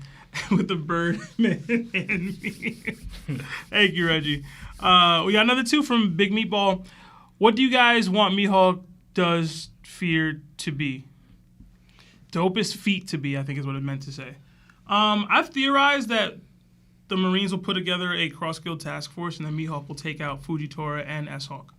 I think that'll be what he needs to do to kind of get him back in the good graces of the community, outside of his fan base, obviously. I think taking out an admiral and your basically like clone Seraphim would really do wonders for him right now. But that's me. I don't know if y'all have anything. I feel like the Seraphim has to grow a little more. So the dopest feat somebody, that he can do? Yeah, somebody said he cuts S-Hawk in half. And I was like, that would be cool. That would be pretty epic. But I don't know if I want S-Hawk just gone like that. You know? No, the dopest feat he could do is challenge Shanks. Accept Shanks' invitation. And beat him. For me, that's what it's going to be. It would downgrade his own character, though, because he's already like, yo, you're lesser because you have less arm. But I didn't beat you, so. I'm going to say this right now. Mihawk's not going to take out S-Hawk. He's going to adopt him as a son. What? He's gonna adopt. You know what? He's gonna adopt. Is that your dopest feat? Adopting S-Hawk? No, it's not saying a feat. I'm just saying that's what's gonna happen. You're such an absentee father. Did you- And I'm so surprised you're saying this. What? Crazy, bro. He's gonna look at him like, oh snap, that's little me. He's gonna critique his sword skills. And he's like, all right, come on. He's gonna look at S-Hawk like how Vegeta looked at Trunks when they were a double ascended Saiyan. And he's like, and there, that is Trunks, my son. My son! And he's just as strong as I am. And then S-Hawk just stand there like this, like, yeah. sword on his back. The reason I think that, because also too, when Zoro made the comparison to the to S-Hawk about the real one, he kind of had a reaction towards that, and then he's gonna try. S-Hawk's gonna try it and like Go after me. something. Then he's Zoro gonna adopt see it him. and be like, how could you? You know we don't like their kind. Wow, that's what you're. We got another 5 from Reggie J. Lionel's seen last episode. He's not sliding to Naruto love and lore with laughing emoji. Oh man, the other 6 months at Nakama status from Luis Lopez. 6 months with BBC. Yeah, we are the best book club, y'all. Thank you. And another 5 from Reggie J. It should have been me. Topped Awards was lit. Can't wait for it for this year with flying flames emoji, laughing emojis, crying emojis. Thank you, Reggie J. Yeah, I'm sure thank you you. got nominated for 1. I know Chris added you into the ballot a little late, but in general, man, I'm assuming you'll be nominated for something this year, man. As long as you don't get banned. Don't get banned. You get banned, you don't get nominated for nothing. Yeah. Okay, guys, let's go on to the second part of the chapter. If you haven't liked the video, do us a favor. Just hit that like button real quick. All right, we jump back into the chapter with Loki yelling at Ragnir, demanding it get out of his way. Ragnir is barely able to stand, wheezing as Loki presses the hammer. Loki questions whether Ragnir is protecting Elbaf's legendary devil fruit, and if so, how it can move on its own. What exactly is Ragnir? Suddenly, Ragnir launches itself at Loki. Loki winds up his hammer and tells it to give it a rest. The two clash, but Loki is stunned when his weapon shatters. As he reels in shock, Ragnir bounces behind him, its handle transforming into something resembling a chipmunk. The hammer remains atop its head, its eyes spinning from the impact. Loki turns around just as Ragnar begins to cry. We cut back to Harold, who is mercilessly slaughtering the royal guards. Both Gyoban and Shanks struggle to figure out how to end the fight, realizing the biggest problem. Harold possesses the color of the Supreme King. Gyoban notes this is a first for him. Yarul watches as more royal guards are summoned, acknowledging that Harold must not be allowed to come into contact with the legendary devil fruit. Despite being covered in wounds, Harold continues forward, having already decimated the guards in his path. Ragnir then reveals its full animal form and entrusts Loki with Elbaf's royal legendary devil fruit. Loki eats it and immediately begins to transform. Ragnir cries tears of happiness. The chapter closes with Loki charging toward Harold, determined to stop him. Well, the chapter doesn't close, but this part of the chapter closes. With that being the end of the second part of the chapter, Seb, let's start with your thoughts. All right. I don't know how long Loki was dabbling with the hammer and fighting and stuff, but like I thought this was a little, I don't want to say rushed, but I thought it all kind of happened really quickly. Mm-hmm. And maybe they'll elongate this in the anime, but I'm like, bro, nobody could do this? For centuries? Not a soul? Mm-hmm. I was like, that sounds kind of BS to me, but okay. The Giants. Yes, stop the But it did make me think of what Lawrence was talking about earlier, and I wanted to comment on it a little earlier about you saying that you have to be an ancient giant to be able to wield this, to be able to compete with it, because, like you said, size-wise. But in general, it's also very possible, this is why, like you were saying, they've demanded that the ancient blood stays in the in this vein. You can't have somebody like Ida become wife and have kids and they become the kings, because if they have any chance to take Ragnir, you gotta have to be an ancient giant, most likely. So obviously Harold was one and he seemingly wasn't able to do this, but I thought the scene was dope. You see Loki's using Conqueror's Haki when he smashes it, so obviously I think that's one of the requirements. You could tell because of the Haki lightning size. Yeah, man, the leakage, right? Yeah. Yeah. I did think it was so cute that it had to like not on his head, and it was like crying.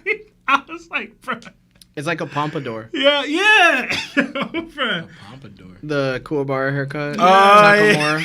Yeah. That's true. Yeah. I was mad hyped at that. I thought it was cute and funny. Them struggling to take down Harold and Harold just kind of walking through everybody. I'm like, yo, Harold just look cool as hell when he's doing this, man. I don't know what it is. He's probably Kratos and stuff. He wishes. The squirrel or whatever that is, right? I think it looks like a squirrel to me anyway. It basically telling Loki to eat the fruit, like nod, and then it's jumping. That was so funny, bro. I was cracking up, man. Like I was laughing so hard at that. Gabon saying he's got Supreme Haki too, like that's a first. I was like, okay, so none of the people that he's been dealing with the Holy Knight situation have been Conqueror's Haki users. But it also made me think, has he fought outside of the Odin anime skirmish? I was gonna bring that up. Has he fought any Conqueror's Haki users? And I'm like, I would assume he has. But like, if you're the Roger Pirates, like Roger getting top billing, right? And then Rayleigh getting second billing, right? And then I got the third guy. And Sanji don't be running into many Conqueror's Haki users when he be fighting. Mm-hmm. Zoro barely runs it. So, granted, Sanji be running into Luffy opponents sometimes and getting worked. I don't know if that's happening to Gabon or not, but I was really curious. Like, has Gabon had to fight any Conqueror's Haki users? I'm going to assume this is Conqueror's Haki users with the Holy Knight buffs. But it's possible he was saying, yo, I ain't fighting Conqueror's Haki users in general, which would be kind of sad, I will say. I'm a big Gabon guy. If that's the case, I'll be a little sad at that, personally. How far did you get? I'm trying to remember. You stop right here? Yeah. As soon as Loki turns. Okay. Yeah. And then he's like dashing after, but that's it. That page. Okay, yeah. All right, so I don't know what this fruit actually is. I was like trying to rack my brain. I was talking to Aaron Creates for a second there, and he had a theory on the Ratatosker, which is what he thinks that this is supposed to be emblematic of. Mm-hmm. It's like a squirrel in Norse mythology. I don't have too much on that myself. I don't know enough about it. I just know that Aaron was relating it to he thinks that it's not just Loki's strength, it's about who he is as a person that conveyed to the Ragnir, or to whatever this is, Ratatosker, and he was able to say, yeah, okay, you're trying to help Elbaf, you're a good person, etc. You're not just trying to strive for power. The situation calls for it, take the fruit. I don't know if that's all true or not, or if that's accurate or not. I like that more than just, Loki's super strong, so he got the fruit, or he's allowed to get the fruit. Personally, I don't think Oda writes the story in that way, but I think there's a strength threshold that he didn't need to reach, which is why the Conqueror's Haki needed to be a part of the attack. Beyond that, because of that, I went back and looked at the double-page spread that exists when the kids are dreaming up all the monsters and nightmares. And people are arguing as to whether or not Loki's the Fenrir, whether or not he's the Needhogger or whatever. And I did notice the Needhogger or whatever, the giant dragon, there was a squirrel or a gopher-looking thing next to it with its tongue out. I mean, the dragon had its tongue out. I didn't have to find the page. I can't find the page. My bad. I didn't do enough research. But it made me think, okay, if Oda is showcasing or foreshadowing one of these is the devil fruit, would that be more proof positive that it's that one because these two were together on that panel? And I can find that panel. What do you guys want to find the panel or not? You could try around 11:39. I'll try to find it in the meantime. But because 11:43 is the when Loki is released. Yeah. So but in general, I do love this for Loki's character because I was talking with Larry for a bit. I think I talked with Showdown as well. Like, yo, if Harold ate the fruit and had Ragnir and had the Covenant seal, is he top one? Because that's so many buffs all in one person. You're already an advanced Conqueror's Haki user. And now, obviously, Loki doesn't have the Covenant buffs, but he has all that now. He is an advanced Conqueror's Haki user, seemingly. He does have Ragnir. He does have whatever devil fruit this is that's been legendary to Elbaf, and he's already looked at in the way that Gabon was talking about him, like, yo, Loki might be our best chance at this. So, I don't know where that scales Loki, but to me, I'm going to be real with y'all, yo.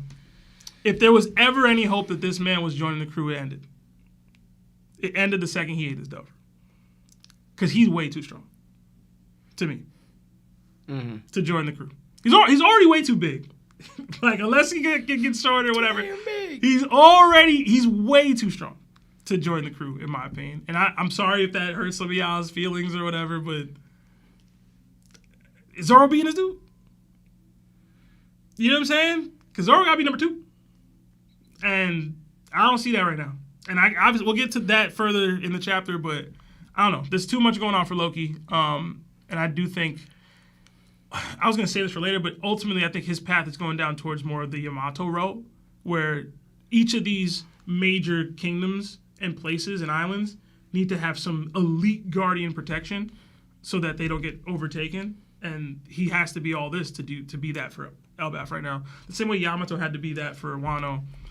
Fishman Island doesn't technically have that, but at the same time, they have an ancient weapon themselves. And they have natural defenses. And yeah, so that's kind of all I had there. I have more towards the very end, but I'll save it for that. All right.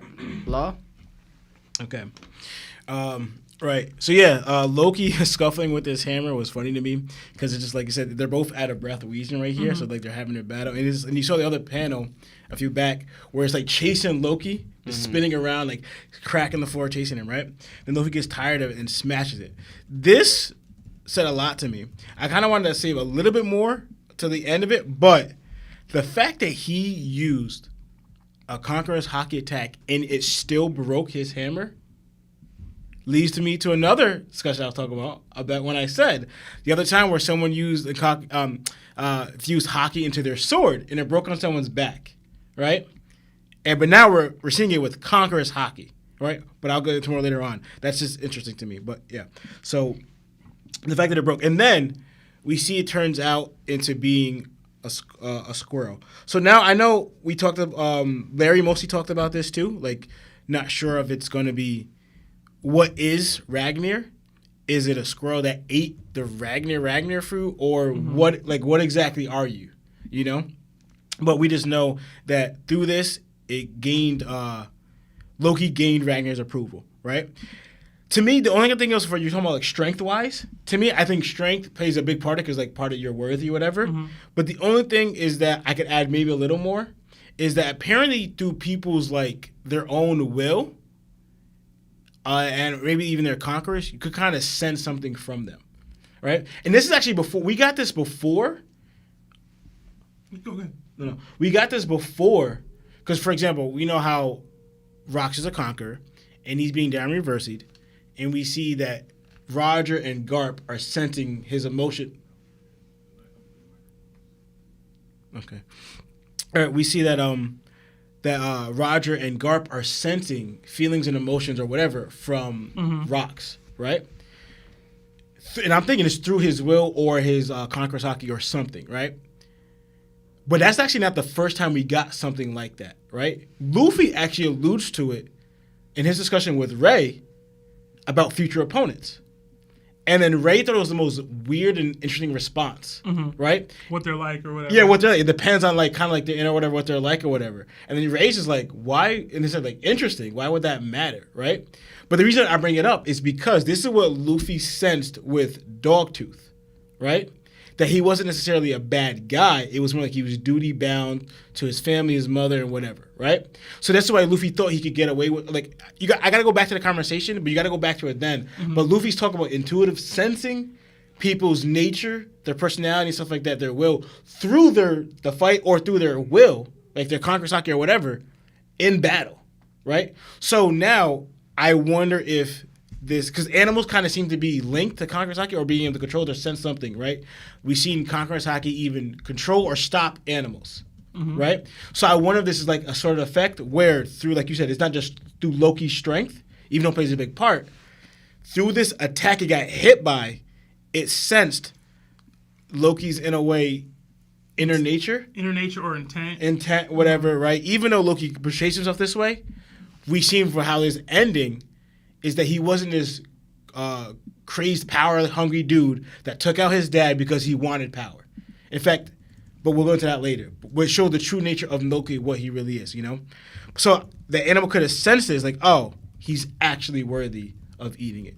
But I believe that you may be able to sense it through Haki or someone's will, what Oda's been hinting at a little bit through other situations in the manga or his anime, you know, right? And to me, the Gaban statement, and again, you see Shanks and Gaban struggling, as in, because again, they don't want to take, partly, I don't know if they could or whatever, but they don't want to take out Harold. They want to help him and like save Harold. That's what Shanks said before. So like, yeah, but how do we do that in a situation? I think part of that's why Gaban's saying leading up to his son, kind of like that his son handled that situation or handled it or whatever. I don't know if it's fully Dort's strength. They're just believing, oh, Loki's the strongest dude. He can handle his father. But it's mainly like had to save his father because that's their goal, right? So they kind of leave it to his son Loki's hands, right? And to me, Gaban's statement about the first, I believe he's talking about the situation here with the Knights because I don't know if Harold's doing similar to what Rox was doing, but I know it's making it more difficult because because I thought of, again, what about that whole thing where you fighting Odin? Odin's clearly a Conqueror's Haki user, right? And then, but that's that struggle here where I don't like, where like, for example, I said in the past too, I don't like how Zoro's not necessarily, none of his opponents tend to be Conquerors. The only time we see him really seeing is when he gets against Kaido. That's about it. So, yes, Gaban could have went against other Conqueror's Haki users for at least a little bit, like we saw, like you mentioned, Sanji and Doflamingo or whatever. Maybe, but like, I would like it more, because also you're going to, the Rocks and the Rocks Pirates and the Roger and the Roger Pirates, where you have other Conquerors in that crew, is so rare, right? The only other crew we're kind of seeing that from, now we got a little bit of Whitebeard and his crew with Odin, but then also he jumped to Roger. We may get it with Shanks and Ben Beckham, but besides from that, the only other crew we get it is literally Luffy's crew. So right now we have technically, Rocks, Roger, if you count Whitebeard, 3, and then Luffy, right? And then maybe Shanks and his crew. That's it. That's the only crews that have where the captain is Conqueror, and then you have someone, their right-hand man or whatever, that's a Conqueror as well. So it's so rare. So you could run to that fact unless they're stepping up and fighting the captain or the leader of that whatever position, or like that as well. Because you have random people like Chan and Zhao pop up, but they weren't to their level.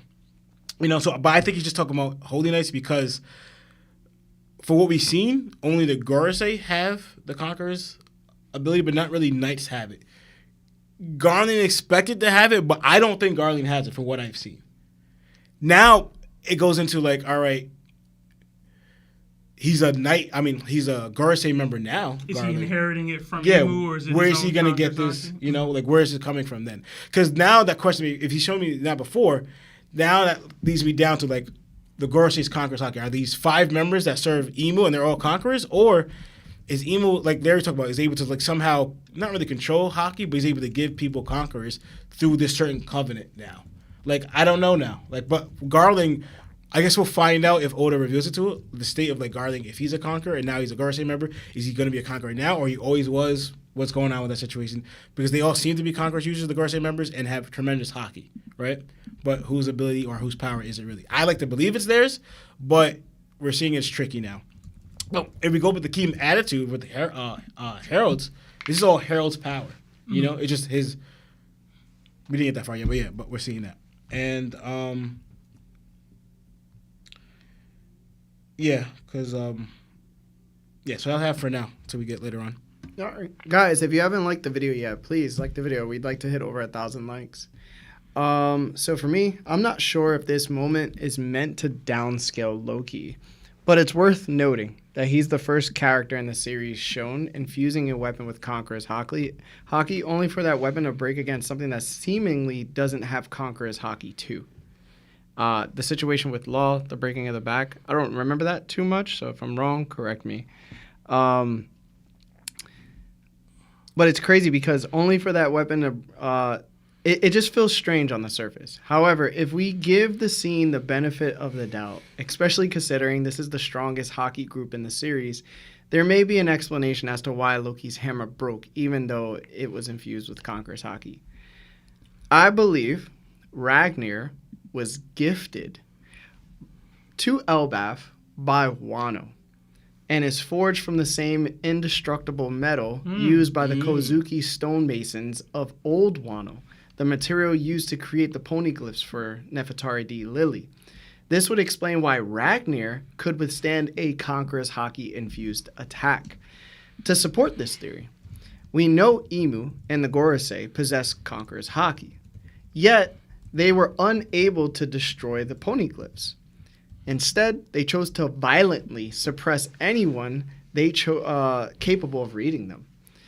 Additionally, Harold states that Ragnir has protected the legendary devil fruit on Elbaf for centuries earlier in the chapter, which also adds credibility to the idea that it's made from an extraordinary, near indestructible material from the distant past. This leads into the next part of my theory.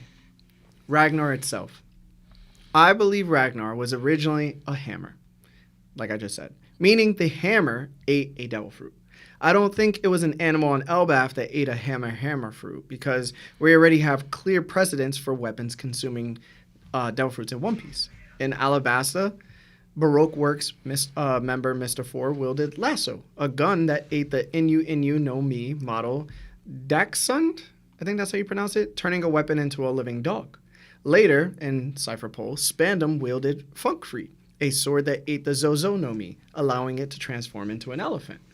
Applying this logic to Loki and Ragnar, I believe Ragnar is a hammer that ate the Risu no Mi model Ratatoskr. That's how you say it? Mm-hmm.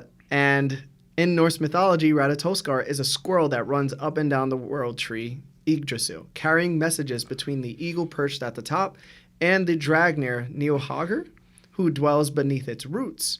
Which brings me to the devil fruit Loki himself may have eaten, the one Ragnar was guarding. I believe Loki consumed the mythical Zoan Hebi no Mi model Niohogar. We find Loki at the bottom of Yggdrasil, exactly where Niohogar is said to reside, and his dark, ominous silhouette strongly supports this idea. If not Niohogar, then the only other plausible option is the mythical Zoan fruit Fenrir, based on Loki's howl and Fenrir's deep mythological connection to Loki and Norse mythology. So I think those would be it. Now, to step outside of that realm, I want to give Sebastian some heat. Talk to me, bro. Okay? I want to give Sebastian some heat. And I need to give... No, I'll save that after. I'm going to give Sebastian some heat. So, it's been stated, as we've known, that the Roger Pirates have run into this gang of folks, known as the Holy Knights, multiple times. You know what I'm saying? Multiple times. Mm-hmm. And through Gabon's experiences, not one of them had Conqueror's Haki. Mm-hmm. Now, that does mean that Garland could have been a part of those adventures to retrieve his son back, because his crew got beat way too many times and he was tired of them losing, or he just stayed away because he just felt like there was nothing his people could do, and I guess he just quit. So, either way, it looks like he gave up because he couldn't do anything about it, or he just wasn't a part of it, and he was a part of it, and he just didn't have the Conqueror's Haki to compete because he was stated not to have any. At this point, the 1% Harold getting scarred by Garling has dropped to 0.1%. So I need, you to clear the air a little bit about what's happening right now, because I'm pretty sure you get the two routes that's being laid out to you, right? These are the two golden trails to, Wizard of Oz, of Garling not scarring Whitebeard. So please talk to me, man. Convince me that this is something else that it's not. Listen, man, it's not looking good right now. It's not. I'll be the first to tell you. It's not looking good. I love it, bro. But I'm still here. Until I get get confirmation, I'm gonna be here. I'm gonna be right here. If I gotta take an L, I gotta take an L. All right. Yeah. It's not looking good. But those are Roger Pirates. All right? They the big dogs. Those Pirate Kings. That ain't Whitebeard and his little band of youngins. Not Pirate King yet. Not Pirate King yet, but they will be. They got 3 Conquerors over there. There's a lot of people over there. I'm gonna dabble in the Whitebeard areas where there's no Conquerors. It's just Whitebeard and some kids, man. I'll say this. The fact that this is gonna sound stupid, but the fact that they looking for Shanks tells me he might have targeted Whitebeard first, right? Because Whitebeard had them kids on that ship. You know what I'm saying? So you think Garland without Conqueror's Haki That's what I. Hold on. Goes to Whitebeard shit. Hold on. And scars Whitebeard. It depends on when. Who's clashing with Roger? Hold on. I still believe Garland has Conqueror's Haki. And Gabon is saying he's knocking them back. You know what I'm saying? Black He and ain't blue. fight Garland. Gabon ain't fight Garland, seemingly. It would be the same. He ain't fight Garland, seemingly, right? Let me quarterback this, bro. All right? Timelines might not mix up well with what I'm about to say, because I don't think Whitebeard had kids on the ship yet. Anyway, that was later. How much later was that? Either way, Whitebeard was recruiting children after God Valley. This man looking for his son. This crew got this dude and kids. Maybe he pulled up on Whitebeard trying to find Shanks, man. Yeah. And he ain't find Shanks. He found Whitebeard and scars happened. I don't know. Yeah, I mean, But listen, man. Whatever keeps you alive through this. It's not looking good. And you want to know what's also not looking good? Not looking good. Because I got to throw out some few reminders. Right? Because remember, because I was going to bring this up in the whole debate about, like you said, everyone just gets caught. Everyone can get caught. Even the top tiers can get caught, right? Caught, man. But then we get word that it was said about Whitebeard specifically. Yeah. Your boy said this. Yeah, I know. Right? He did. That you cannot catch Whitebeard like that. He is not one to be caught. I know. Even if you're a friend and ally, even in his sleep, you will not catch Whitebeard. Because he was letting his guard down, and his observation was just like that, apparently. Right? He became like that. Yeah, he became after a certain situation. No, Sebastian. No. Listen, man. So not only that, right? Yo, it's bad, bro. Garling, who we see, even, like, for example, we saw Whitebeard, right, get attacked by rocks and block and defend himself, right? While in Dami Reversied. We seen rocks without Dami Reversied. No diff Garling. So even at that time where Roxy getting Dami Reversied and Whitebeard defending himself, Garling is getting no diff with help by another knight and other Dami Reversied people, no help. So then now you have another where Whitebeard reaches his soul where you can't even catch him. Right? You can't catch him because his observation is so hard. How is Garling doing this with no Conqueror's Haki? What do Robbie say about Sabo? He was in the gym, man. He was in the gym, man. He locked in. He got trained up, man. Listen. You get stronger, man. And the other reminder is people get stronger. And the other reminder is, right? Because remember, where it all came from is basing off that conversation, the manga we were reading, right? About when Whitebeard said, looking at your face, I'm reminded of this scar. Again, this is where their whole argument that Garling scar Whitebeard came from. So even to go back to the original source, it still doesn't add up. What I've been saying from the beginning does not add up, bro. Listen, man. It's all right, because I took an L here too, bro. Listen, man. I was wrong about Ragnir having a Hito, bro. I was bad wrong. And I thought the theory was going to check out a little bit. But it's all right. I do want to shout out Broker, who was the first person I heard say that Ragnir was going to have this type of Del Fruit. Yeah. So shout out to Broker. Shout out to Brokey, That's bro. why he won Yeah. Theorist of the Year.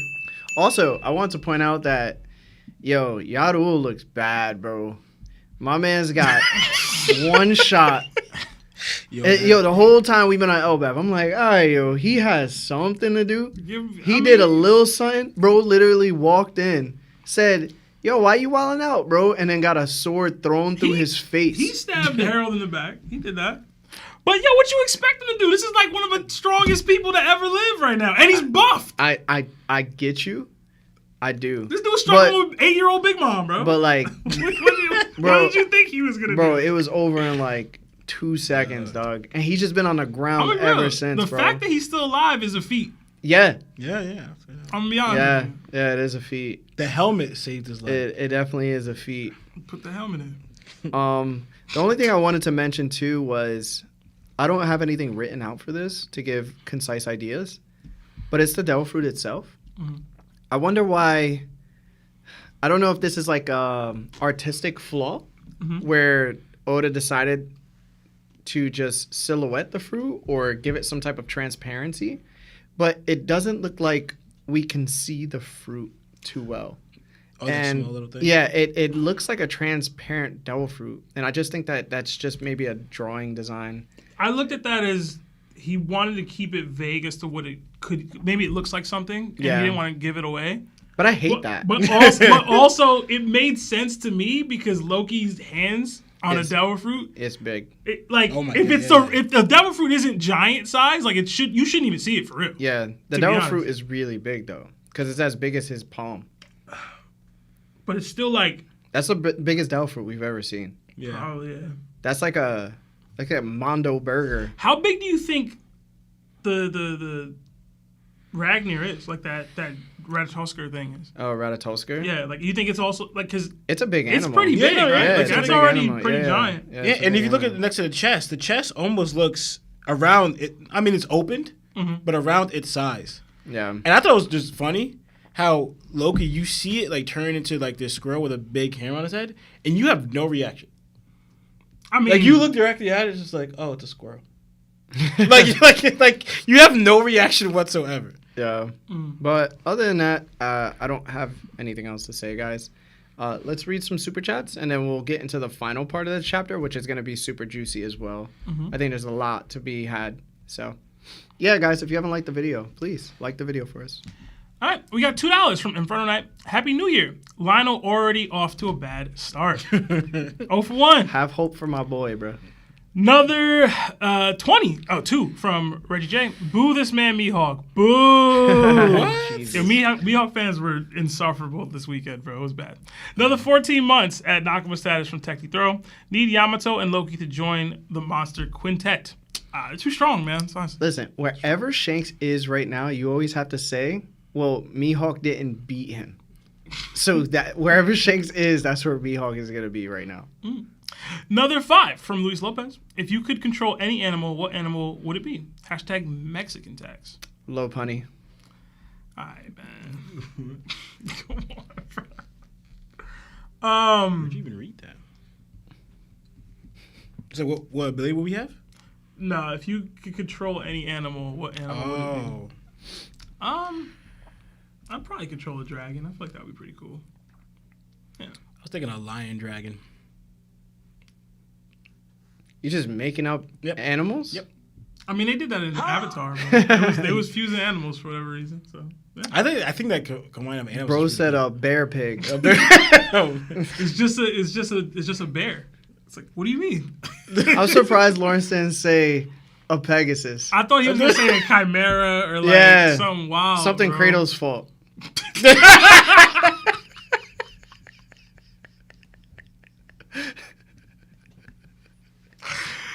Yo, something Kratos. You said I want to fight I want to control a Cyclops, a Siren. You know what, yo? Just give me Shiroshi. Wow. She an animal, right? Medusa. Another 2 from Lex the Asian. Oh, the Saiyan. There we go. My fault. Racist. Was Ragnir used to create the Oro Jackson? No. I doubt it, but it would have destroyed it. Oh yeah, who was controlling it?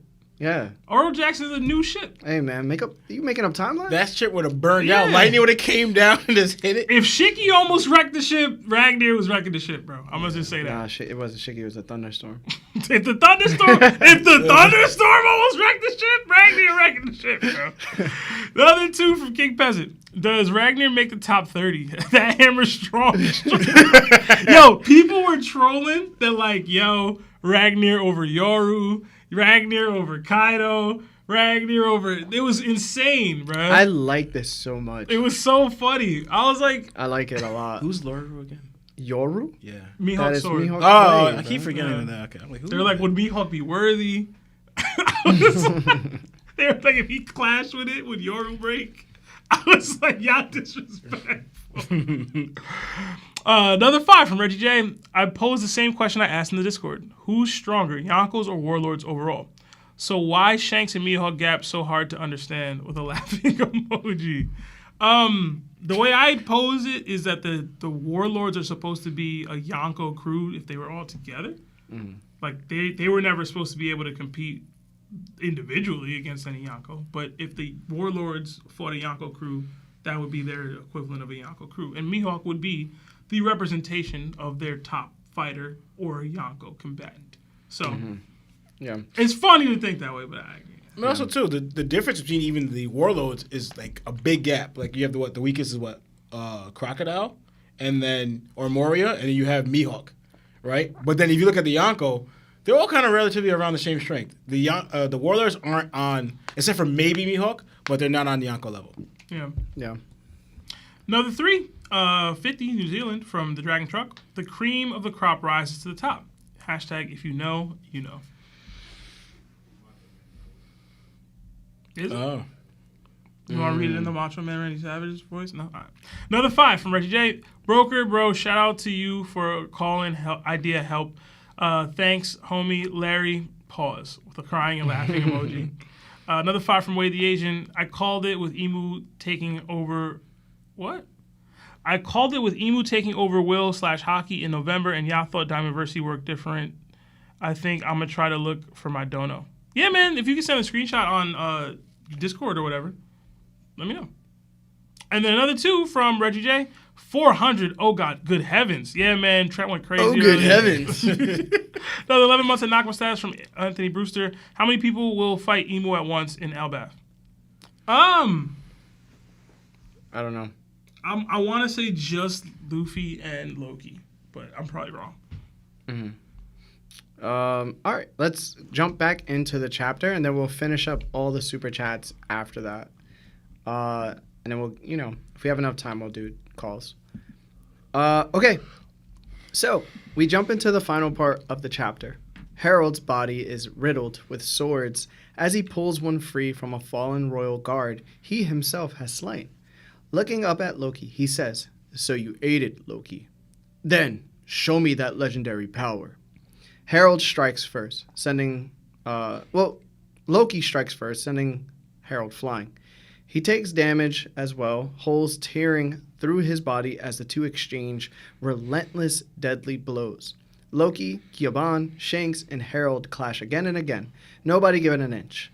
Loki then charges up an attack infused with the color of the Supreme King, wielding Ragnir. Harold recognizes the Haki immediately, stating that he knew it. Loki carries the blood of the Supreme King.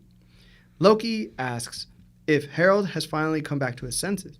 Harold replies that he has, if only for a moment, and gestures to the devastation around them. Loki insists that Harold is being controlled and couldn't help what he's done. As his wounds begin to regenerate, Harold clarifies that he isn't fully possessed, but suspects his very thoughts are being influenced by someone else. He admits he has begun to see himself as a god.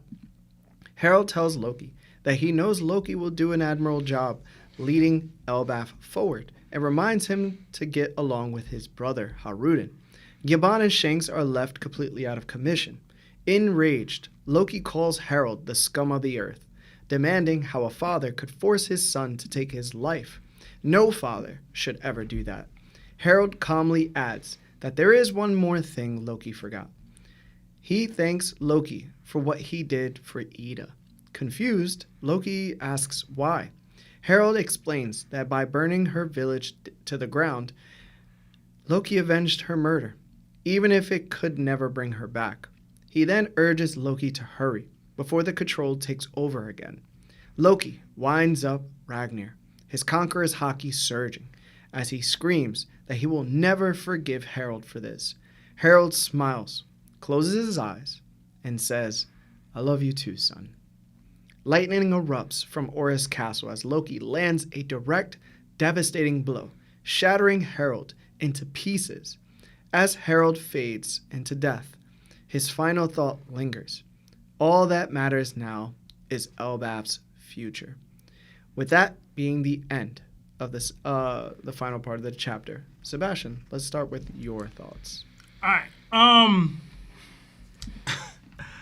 I did think this was a bit rushed. I kind of wish we lingered longer on this, but I guess Oda is trying to save the actual reveal of what this devil fruit is for the modern day, which I understand. I just was a little disappointed in it.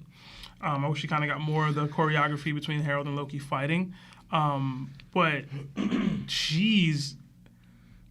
I was talking about Loki being a top tier earlier, but, like, he seemingly dog-walked Harold to me. Like, what I'm seeing here, I don't see Harold landing at all on Loki. And maybe I'm missing something. But Loki is taking 0 damage over here. And Harold getting tossed around. Losing limbs, regenerating, getting pushed to the ground, getting knocked down, et cetera, et cetera. And then Harold's understanding that, the blood of the Supreme King is possessed within you. I thought that was interesting because we've talked about Harold being basically an absentee father. He didn't know Loki was a Conqueror's Haki user this whole time, apparently, which is kind of wild. But who knows when he unlocked that. So, and then I was going to ask you guys how y'all thought about this. Do y'all think Loki beat Harold out of the Covenant's control? Because that's a whole other level of like, yo, I'm really strong, guys. Like, I'm capable of knocking you out of the control of the Covenants to a degree that a combined Gabon and Shanks were not capable of. So I know he's buffed with the hammer and this devil fruit and his own Haki, but listen, Loki stocks are higher than I've probably seen for anybody in a long time, man. I ain't gonna lie. The conversation between Harold and Loki was... So, I was thinking about it with Harold talking to Loki and saying, like, the things he's saying about he's not seeing his own mind and he doesn't think he'd be able to retake over control of his own body in its entirety. And Loki's complaints about, like, you're really forcing me to do this to you. Like, you're forcing me. I'm your son. And you're going to force me to take your own life. And it's sad because it's like, I don't know what else Harold could do in this situation. Because you can't ask for anybody else to do it. They're not strong enough. There's no other real answer to the question. And you're capable of doing this. I forced you to eat this devil fruit. Now you have to do this. And it's rough that Loki's been forced to do that. And even through this, I know we talked about this last week and the last couple of weeks, even through this, it doesn't seem as though Loki listened to Harold and said, put all the blame on you and tell the truth of what happened. He basically has the world thinking that he was wrong, that he just took out his dad. So even though he says, I can never forgive you for this, in his own way he did. Or at least in his own way, he was still honoring Harold in a way that Harold did not want, which probably wasn't for the best between his relationship with Haruden and just the Elbaf people in general. But he took the brunt of all this. Not only did I have to take my dad out, I then took the brunt of the fallout of that myself. I was surprised to see Shanks and Gabon kind of decommissioned for this. I know we talked about, like, people get stronger after moments. And we talked about Shanks and Loki. Apparently he captures him later on. But the gap between them right now is drastic, in my opinion. And Shanks must look at this as I need to get much, much, much stronger to be able to compete at the highest level. Which is great. I think that really works for Shanks' character. I want to see it. I hope we get more. I hope we see Shanks versus Loki. Like, I hope we continue to that. I don't know that we will. I don't know how we will within the realm of this flashback, but I would love to see that. But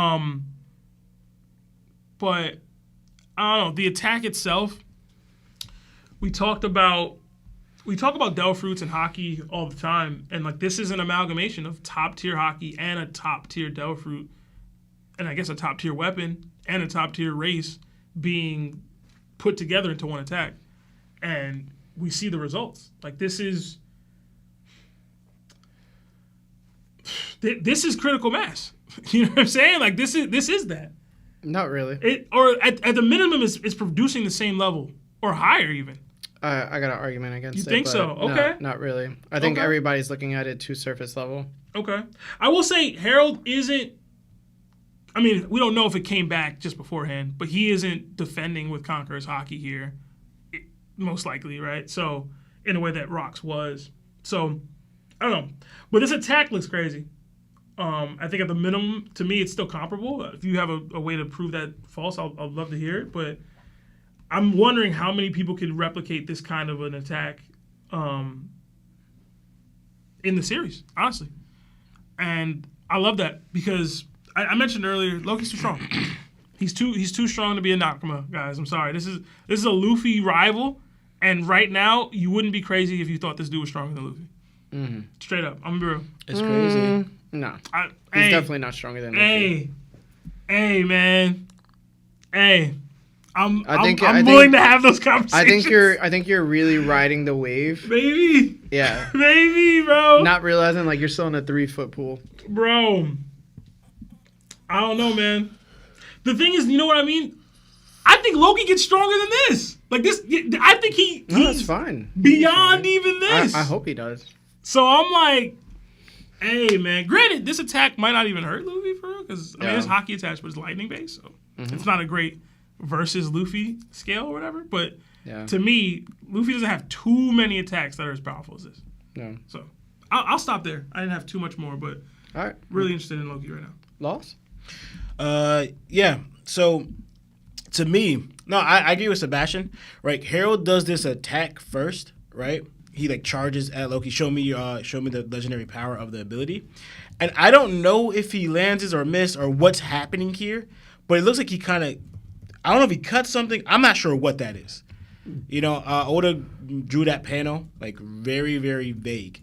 But we do, like you said, we see Loki when he's out of his transformation. He seems to have no marks or scars or any bleeding. And he's fine. There's no marks on him, right?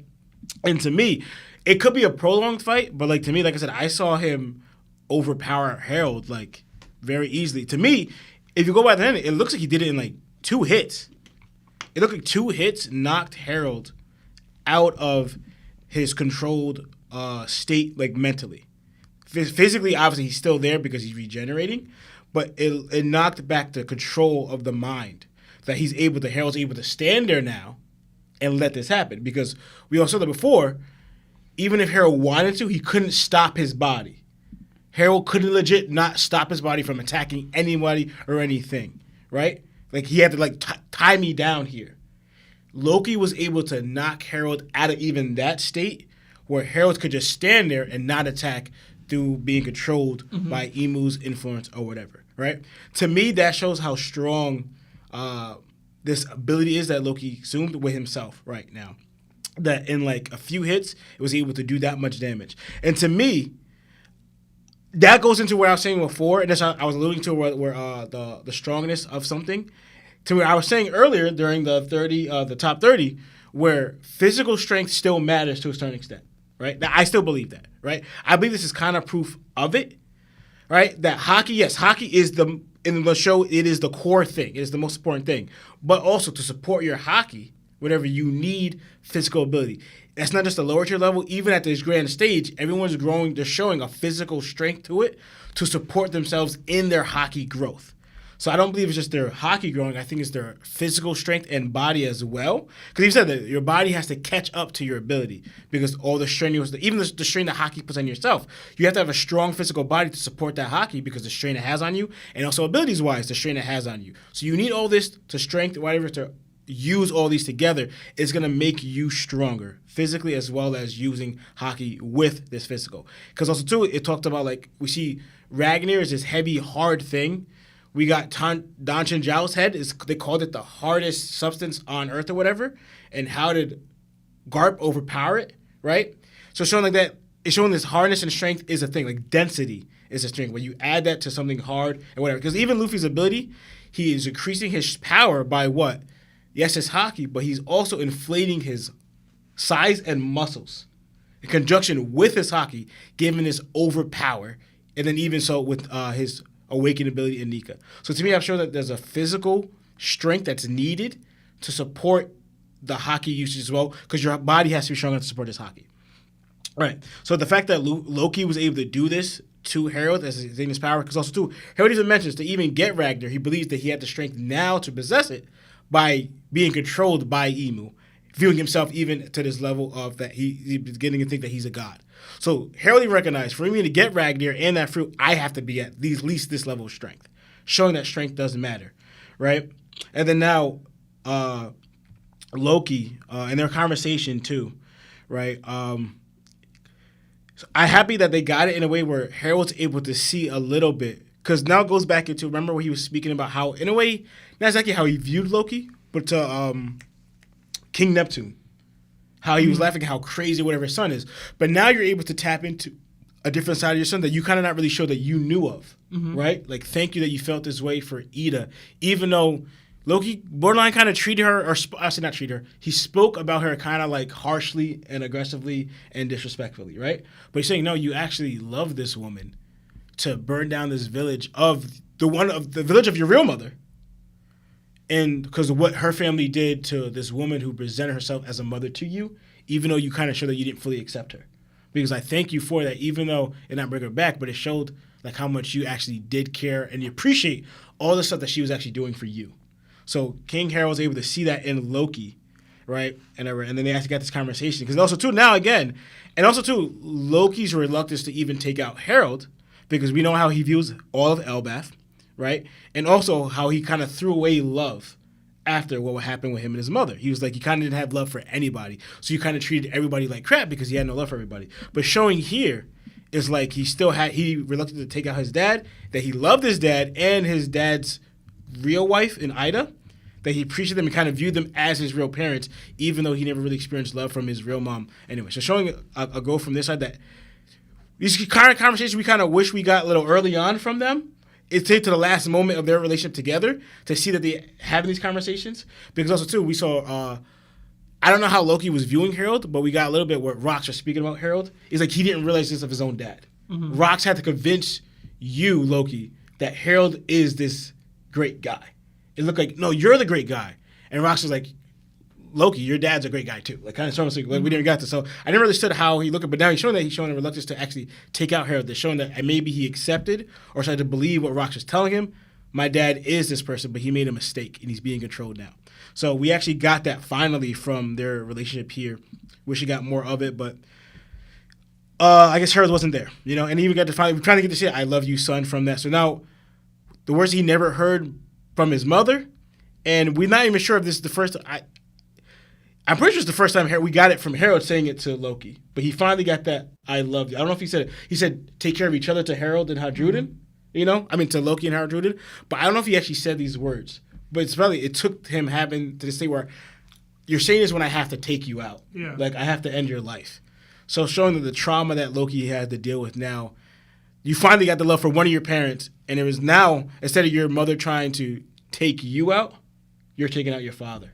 So it's like, it's just a weird twisted thing, like a parallel right here.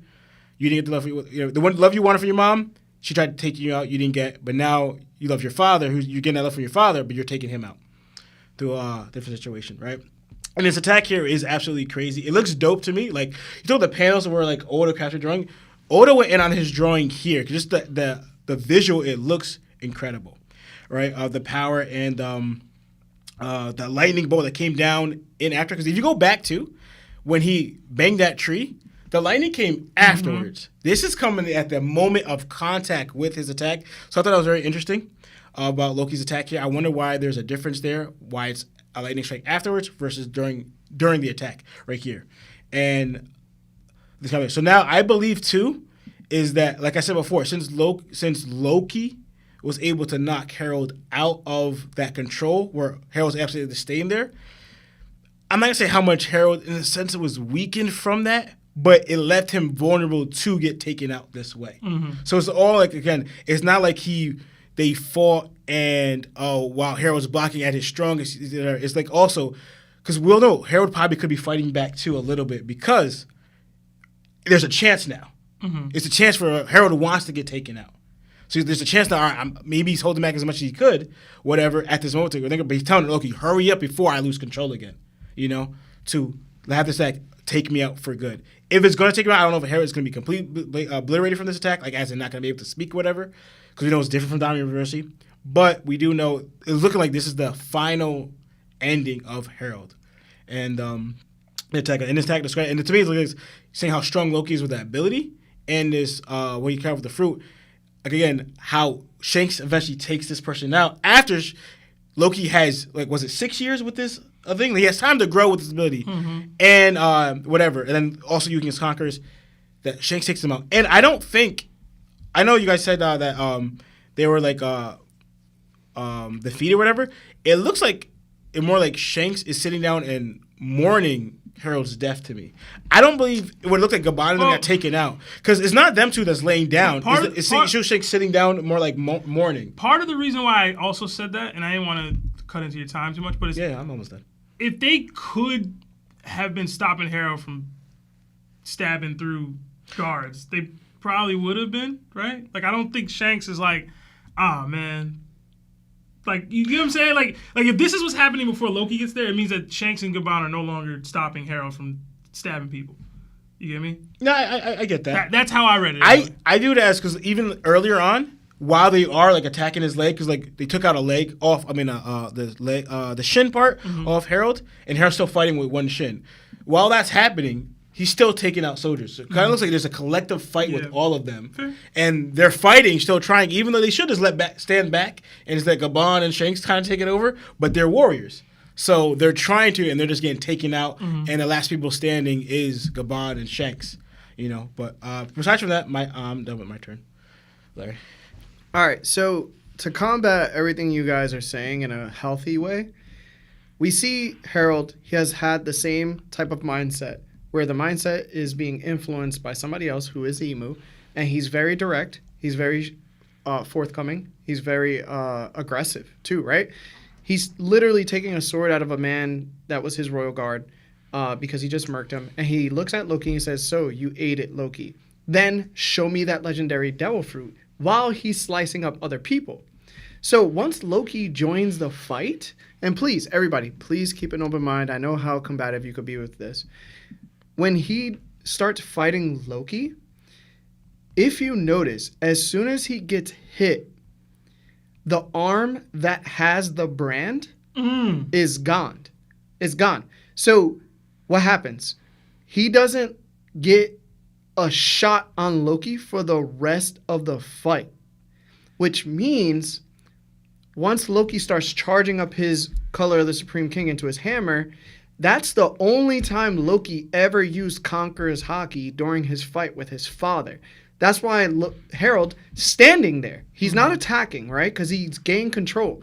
He's like, I knew it. Loki, you possess the blood of the Supreme King. And then Loki stops. And he goes, oh, you're back to your senses. And then all of a sudden, they're having this conversation. And then Harold gives him some insight because now his thoughts have concluded. And he's like, okay, but I'm grateful that you're doing this now. And then in that little panel on page 15 at the bottom left, why would Oda show us the brand? And the brand is starting to regenerate. And then in a very next panel, Harold looks eviler, and he goes, hurry now before the control takes over again.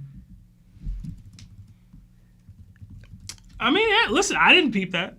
So I definitely didn't peep it. There's definitely an occurrence where if the brand gets damaged, it might give some control back to the user. And their will is less likely to be affected.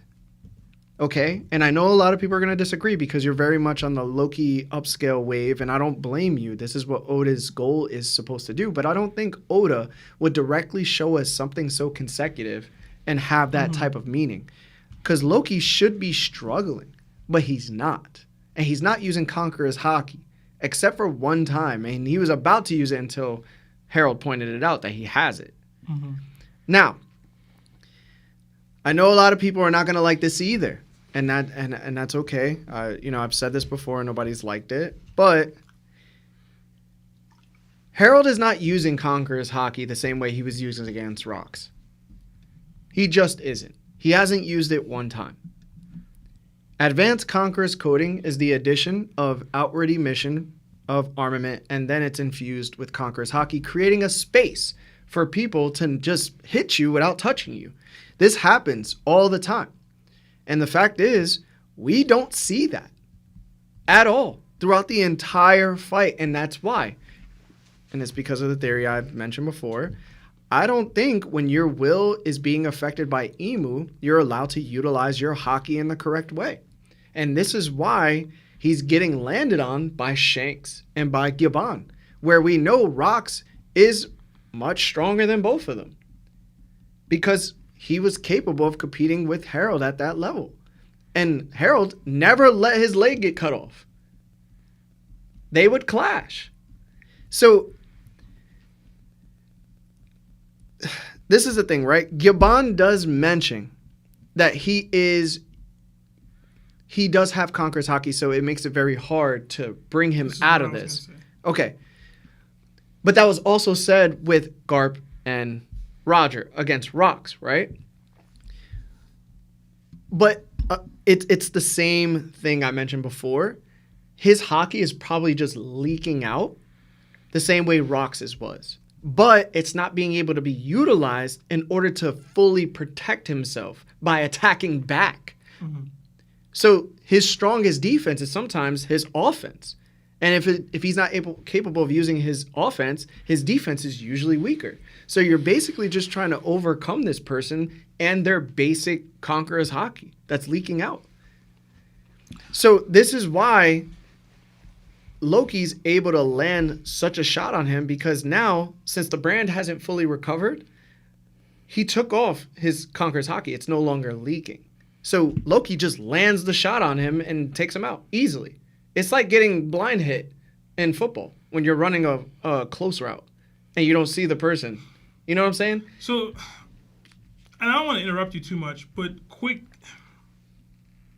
Never mind. Keep going. All right. Listen, man, I love the Loki upscale. I truly do. It's just that he defeated Harold. Harold's not using any Conqueror's Haki to do so. Shanks and Gabon were fighting him with Conqueror's Haki, and they still couldn't overcome him together, even though Gabon knew how to beat these guys. It just, Rox himself is stronger than Gabon, because at this point, Gabon is, in Lawrence's mind, which he mentioned in his top 30, had to know some type of critical mass Supreme King Haki. Yet he couldn't do anything to Harold with Shanks on standby or just joining the fight. I think that everybody's looking at this as a big hype for Loki, and I agree it is a hype. I don't think if Harold took Ragnir and ate the devil fruit, he was ever going to be top 1. Reason being, because of the brand. If he lost the brand, then I would say yeah. And again, this is where it comes into the physical aspect of like Domi Reversi and the Covenants giving you these strength-based amplifications. I don't agree, because Haki is always going to reign supreme. So, for example, we have Joy Boy. Joy Boy doesn't look like a strong guy. He doesn't have muscle upon muscle. We don't know how big he is. Know what he looks like for And Luffy, at the end of the day, when he goes and becomes the greatest thing ever, he's still just a 5'8" person who weighs 140. So he needs to have the Haki in order to do that. Joy Boy had the Haki to knock out the Covenants by himself without using any of his physical strength. So I don't think that the physical aspects of you are supposed to be as top tier as your Haki is. Now, I do agree with Lawrence saying that you do need to train your body in order to have Haki, because Whitebeard, at his deteriorating strength and health, wasn't able to utilize some of his Haki because he just couldn't, because he wasn't healthy. So I agree, you do have to have some type of strength, but you don't need to be Loki big. You don't need to be Emu big. You don't need to be any of that. You don't even need to grab the hammer. Your Haki just needs to be enough. And that's why even somebody like Harold, using the Haki that he had, couldn't overcome Rocks as small as he was. That's why Rocks was the captain and Whitebeard wasn't, or Big Mom, or any of the other bigger figures was. They just couldn't topple him because of his Haki. So I think when you add into that aspect, Loki is strong, but he's not stronger than Luffy. Not by a long shot. Because Luffy has the Haki that he has, and Loki can no way compare to Luffy if he just throws out Bajrangan, or if he literally starts using his advanced Conqueror's coding. There's nothing he could do because I don't think Loki can do that, because he couldn't even clash with Ragnir. Well, this is Loki from 14 years ago, or whatever many years ago. Even then. And this is and it points out even further why what I'm saying is true, because Shanks beat him. And Shanks isn't heavier than Ragnir. Shanks isn't physically more gifted than Loki is. Shanks doesn't have a devil fruit that gives him boosted strength or boosted abilities. Shanks is just Haki based. That's it. Hold on. One, we don't know what happens between Loki and Shanks technically. But even if you believe that, do you believe that the Luffy we see now would have defeated the Shanks that took Loki down? Because I don't know how yeah. I don't know. But would I say, is it possible? Absolutely. Because Shanks wasn't a Yonko yet. Well, technically he had Yonko strength because he became Yonko at that age. So the time difference from here to when Loki fights Shanks is 8 years, doing the math. Mm-hmm. So 8 years later is when Shanks and Loki fight. That boy 8 years stronger than this, man. That's all I'm saying. And also, too, Gaban says that Harold's using Conqueror's Haki. Again, he so was Rocks. He addressed that. Yeah. But that doesn't mean they're utilizing it.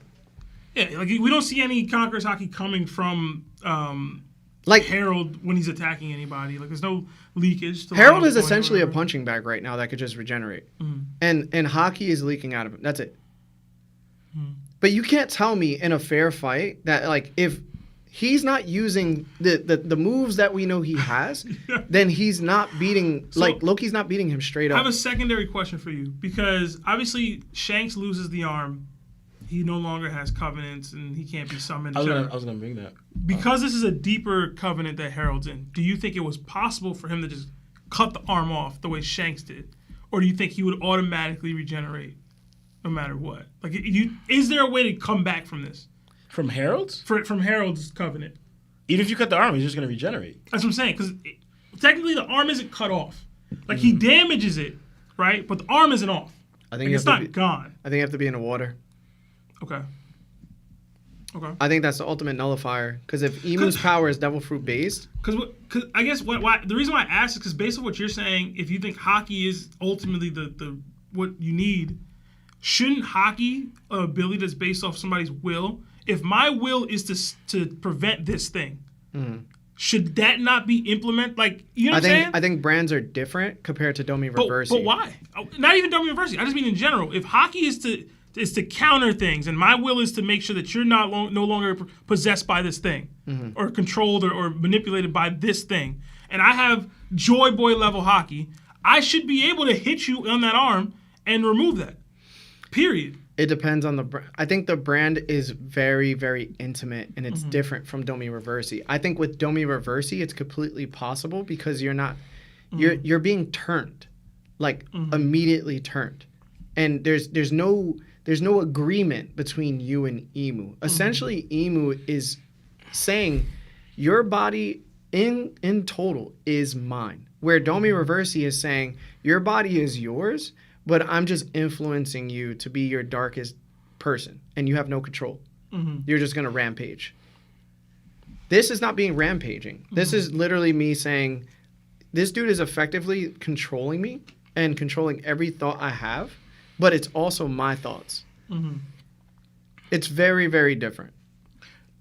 I got to bring up something, only because we talked about Haki before, but I just want to clear something up. Question. Do you think, like, for example, to not touch, right? Do you think you have to use Conqueror's Haki to do so? Yeah. And in order to... So you can punch somebody without touching them. 1,000%. But when you add in the Conqueror's aspect, it brings it to a whole nother level. Yeah. Because that's when the skies start essentially splitting. Because I'm bringing it up because I know there's two different. Because one thing, there's different things, right? There's not touching, and there's also emission, right? They're two separate things, right? They're the same thing. Outward emission is the same thing. No, they're different. We've gone over this, bro. It's the same thing. It's outward emission. Outward emission is the same thing. No. So, like, for example, remember the shield? That's outward emission. Yeah. That's different from the penetrating from the inside. That's inward emission. There's Yeah. two differences. Yeah. What I'm saying is that you don't need Conqueror's Haki to do those things. They will amplify it, but you could do it without Conqueror's Haki. Yes, but there would be a lesser degree to it, right? Yeah. Like the way Kaido was being hit by Luffy. It stunned him, Yeah. but it wasn't knocking him back. Yeah. Well, it dropped him, but it was just Luffy even said it was still too light because it dropped Kaido completely. Yeah, but that was because Kaido didn't think that he could punch like that. Yeah. So he just took it. But if Kaido was like, all right, my outward emission on that too, it's like, and then it'll cancel out. Yeah. It wouldn't just clash. Mm-hmm. It clashes because of the Conqueror's Haki. That's why they're not able to touch blades. Yeah. So I want to care because I think this is what Lionel was misunderstanding. What you got?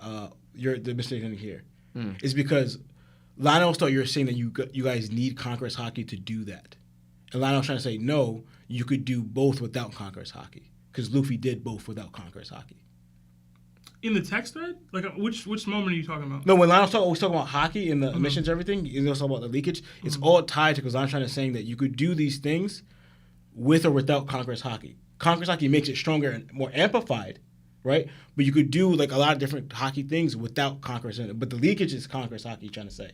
But he's saying there's outward emission and inward emission. He's saying you don't need Conqueror's Haki to do that. Mm-hmm. But you could add to it. Or you make it all together, it makes it even more stronger. Yeah. Yeah. But Lionel, I think Lionel was saying that he thought you were saying something else. No, it's the same thing as the Roger and Garp situation where they were both fighting and then you said they clashed. And I said, no, they just used outward emission Haki if they weren't touching. That's how they hit each other. But because they didn't clash, there was no Conqueror's Haki in the attack. So that's what I was saying is like, I believe they did. I know you believe that they did, but from what I know, that's just not what happened. And that's like the last time with the lightning, because, like, for example, this picture here, there's no lightning involved with Luffy, and he's not touching, and he's doing inward emission. But we know that armament carries lightning, though. Yeah, but the thing is, this is also before Luffy learned about he's able to infuse Conqueror's Haki attacks into his attacks, but he's doing it, but with no lightning at all. Yeah, lightning usually we start seeing is more. So like that's the difference between lightning and leakage, and that's what Lionel's also explaining. No, but that is true though. If you compare them, no, there is a difference. But there's like levels to all of this Haki stuff that we're talking about, right? There's always a next level that shows a different type of effect, right? And I think what we're starting to get mixed up because Oda's not explaining it well enough or showing the clear differences between both is that all black lightning doesn't always mean Conqueror's Haki. It can just mean armament Haki. And every time we're throwing touches towards somebody and we're not touching them, that doesn't always mean that there's Conqueror's Haki attached, but it does mean that outward emission Haki is being used, which is just advanced armament.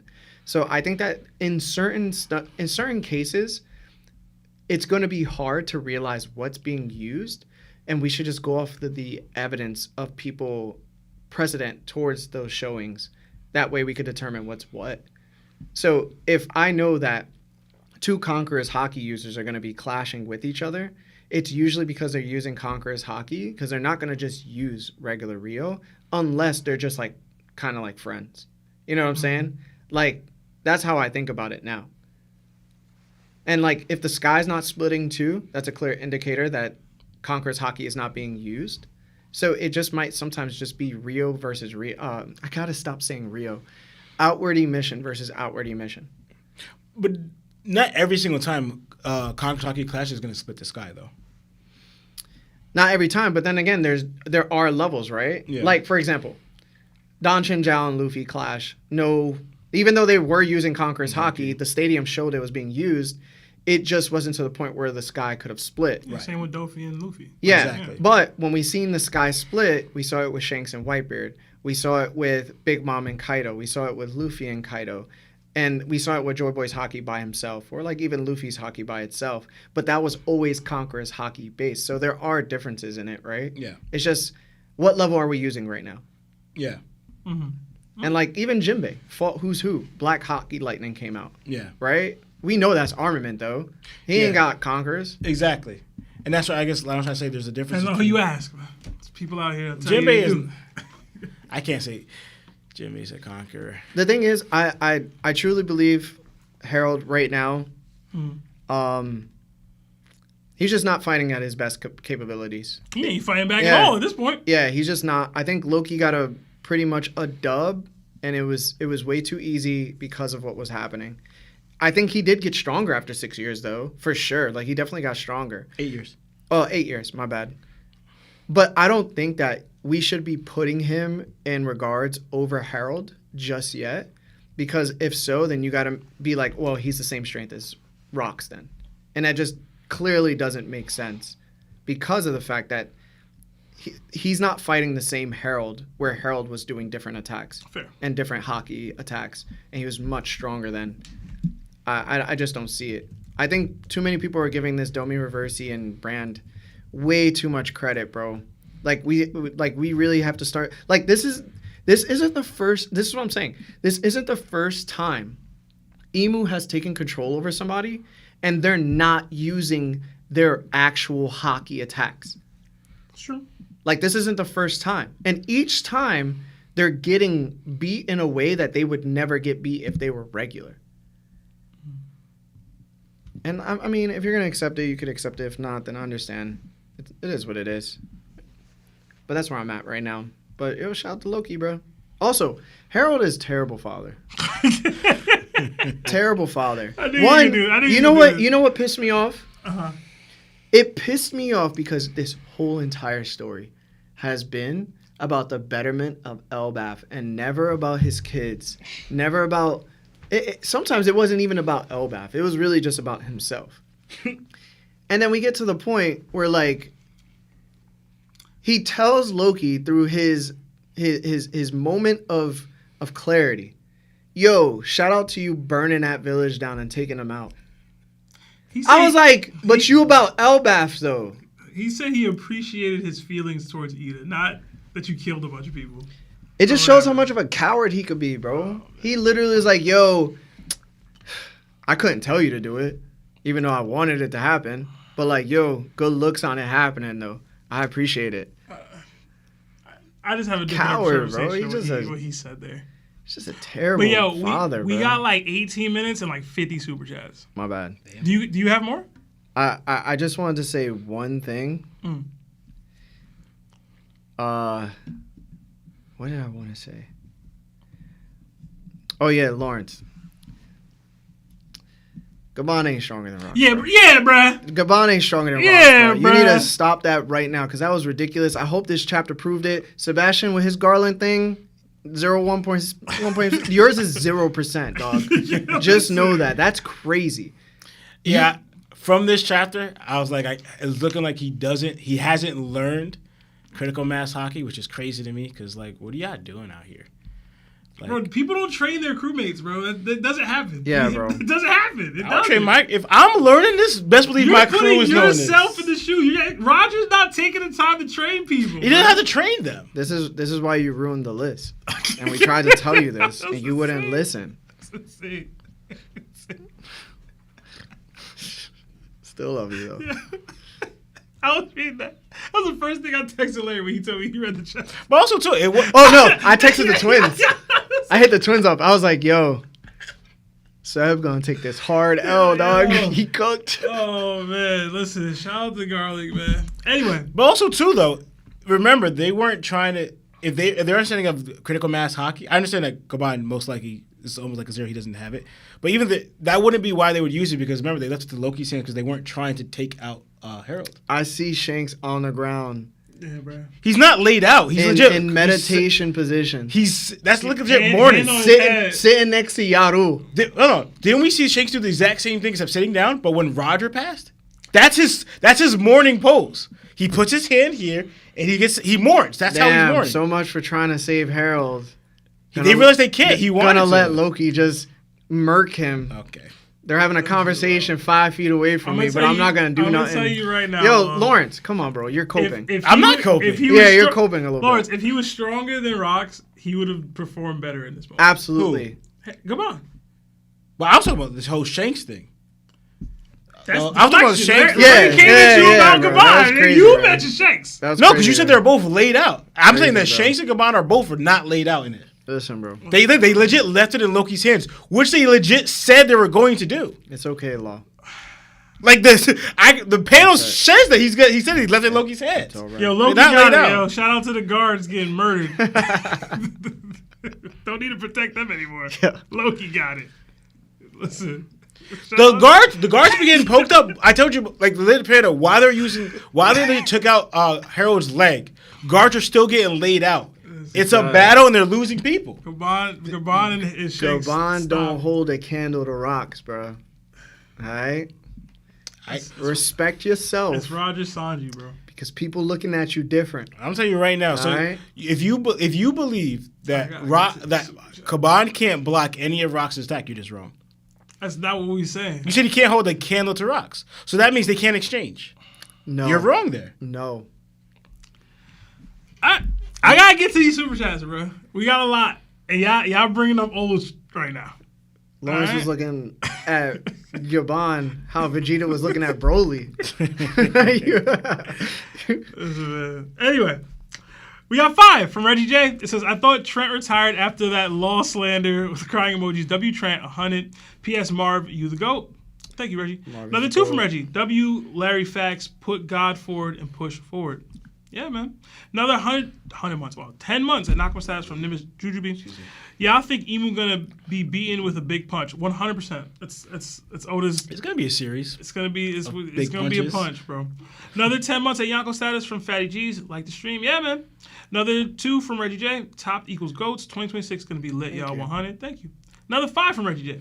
Can Dragon balance his personalities of his and Garp and Luffy and get off his ass? Akainu versus Dragon, Desk Wars Warriors 5. Another 10 for Super Spencer. edition. Another 10 for Spencer. If Lionel makes 40 episodes, he'll be a great warrior of the sea. Forget Usopp.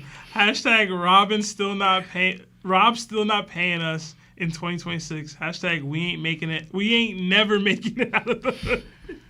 Spence, man. Shonen Syndicate forever. Another 5 from Fellwinter Peak. In your opinion, if something isn't clearly stated, when do you start to assume that someone can do or have?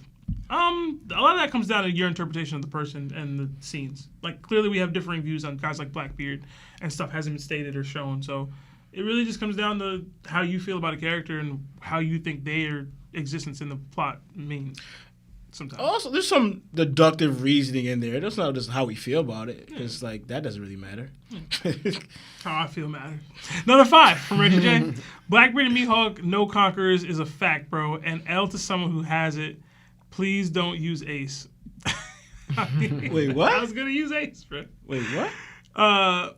He was saying that basically Blackbeard and Mihawk don't have Conqueror's Haki, and then Blackbeard's never beaten a Conqueror's Haki user. Don't use Ace as an example. No, see, people don't realize. I said Conqueror's Haki who You can utilize it. Yeah. Ace can't do that. Another 2 from Nico L. 1170 Shanks versus current Zoro. Hashtag leakage. Okay, 1170 Shanks versus current Zoro? I'm still Shanks going. at 25 versus Shanks. I mean, Am Zoro I at tripping 21. if I still go Shanks? I'm going Shanks. I'd probably go Shanks too. Go Shanks. I'm gonna go Zoro. I ain't mad at that. Another 2 from Reggie J. Blackbeard ain't get Rock's Conquerors. He got his mom's hockey. His mom was a strong woman, man. Yeah, y'all gotta stop. Another 5 from Reggie J. Speaking of pre-time skip Luffy, Mihawk could not cut him in Marineford. Intent matters, but I get you. Another 5 from Reggie J. Beans crying, so I don't care. It's too easy to say in a debate combo. And Larry Facts on Blackbeard, same for Hawkeye and Mihawk.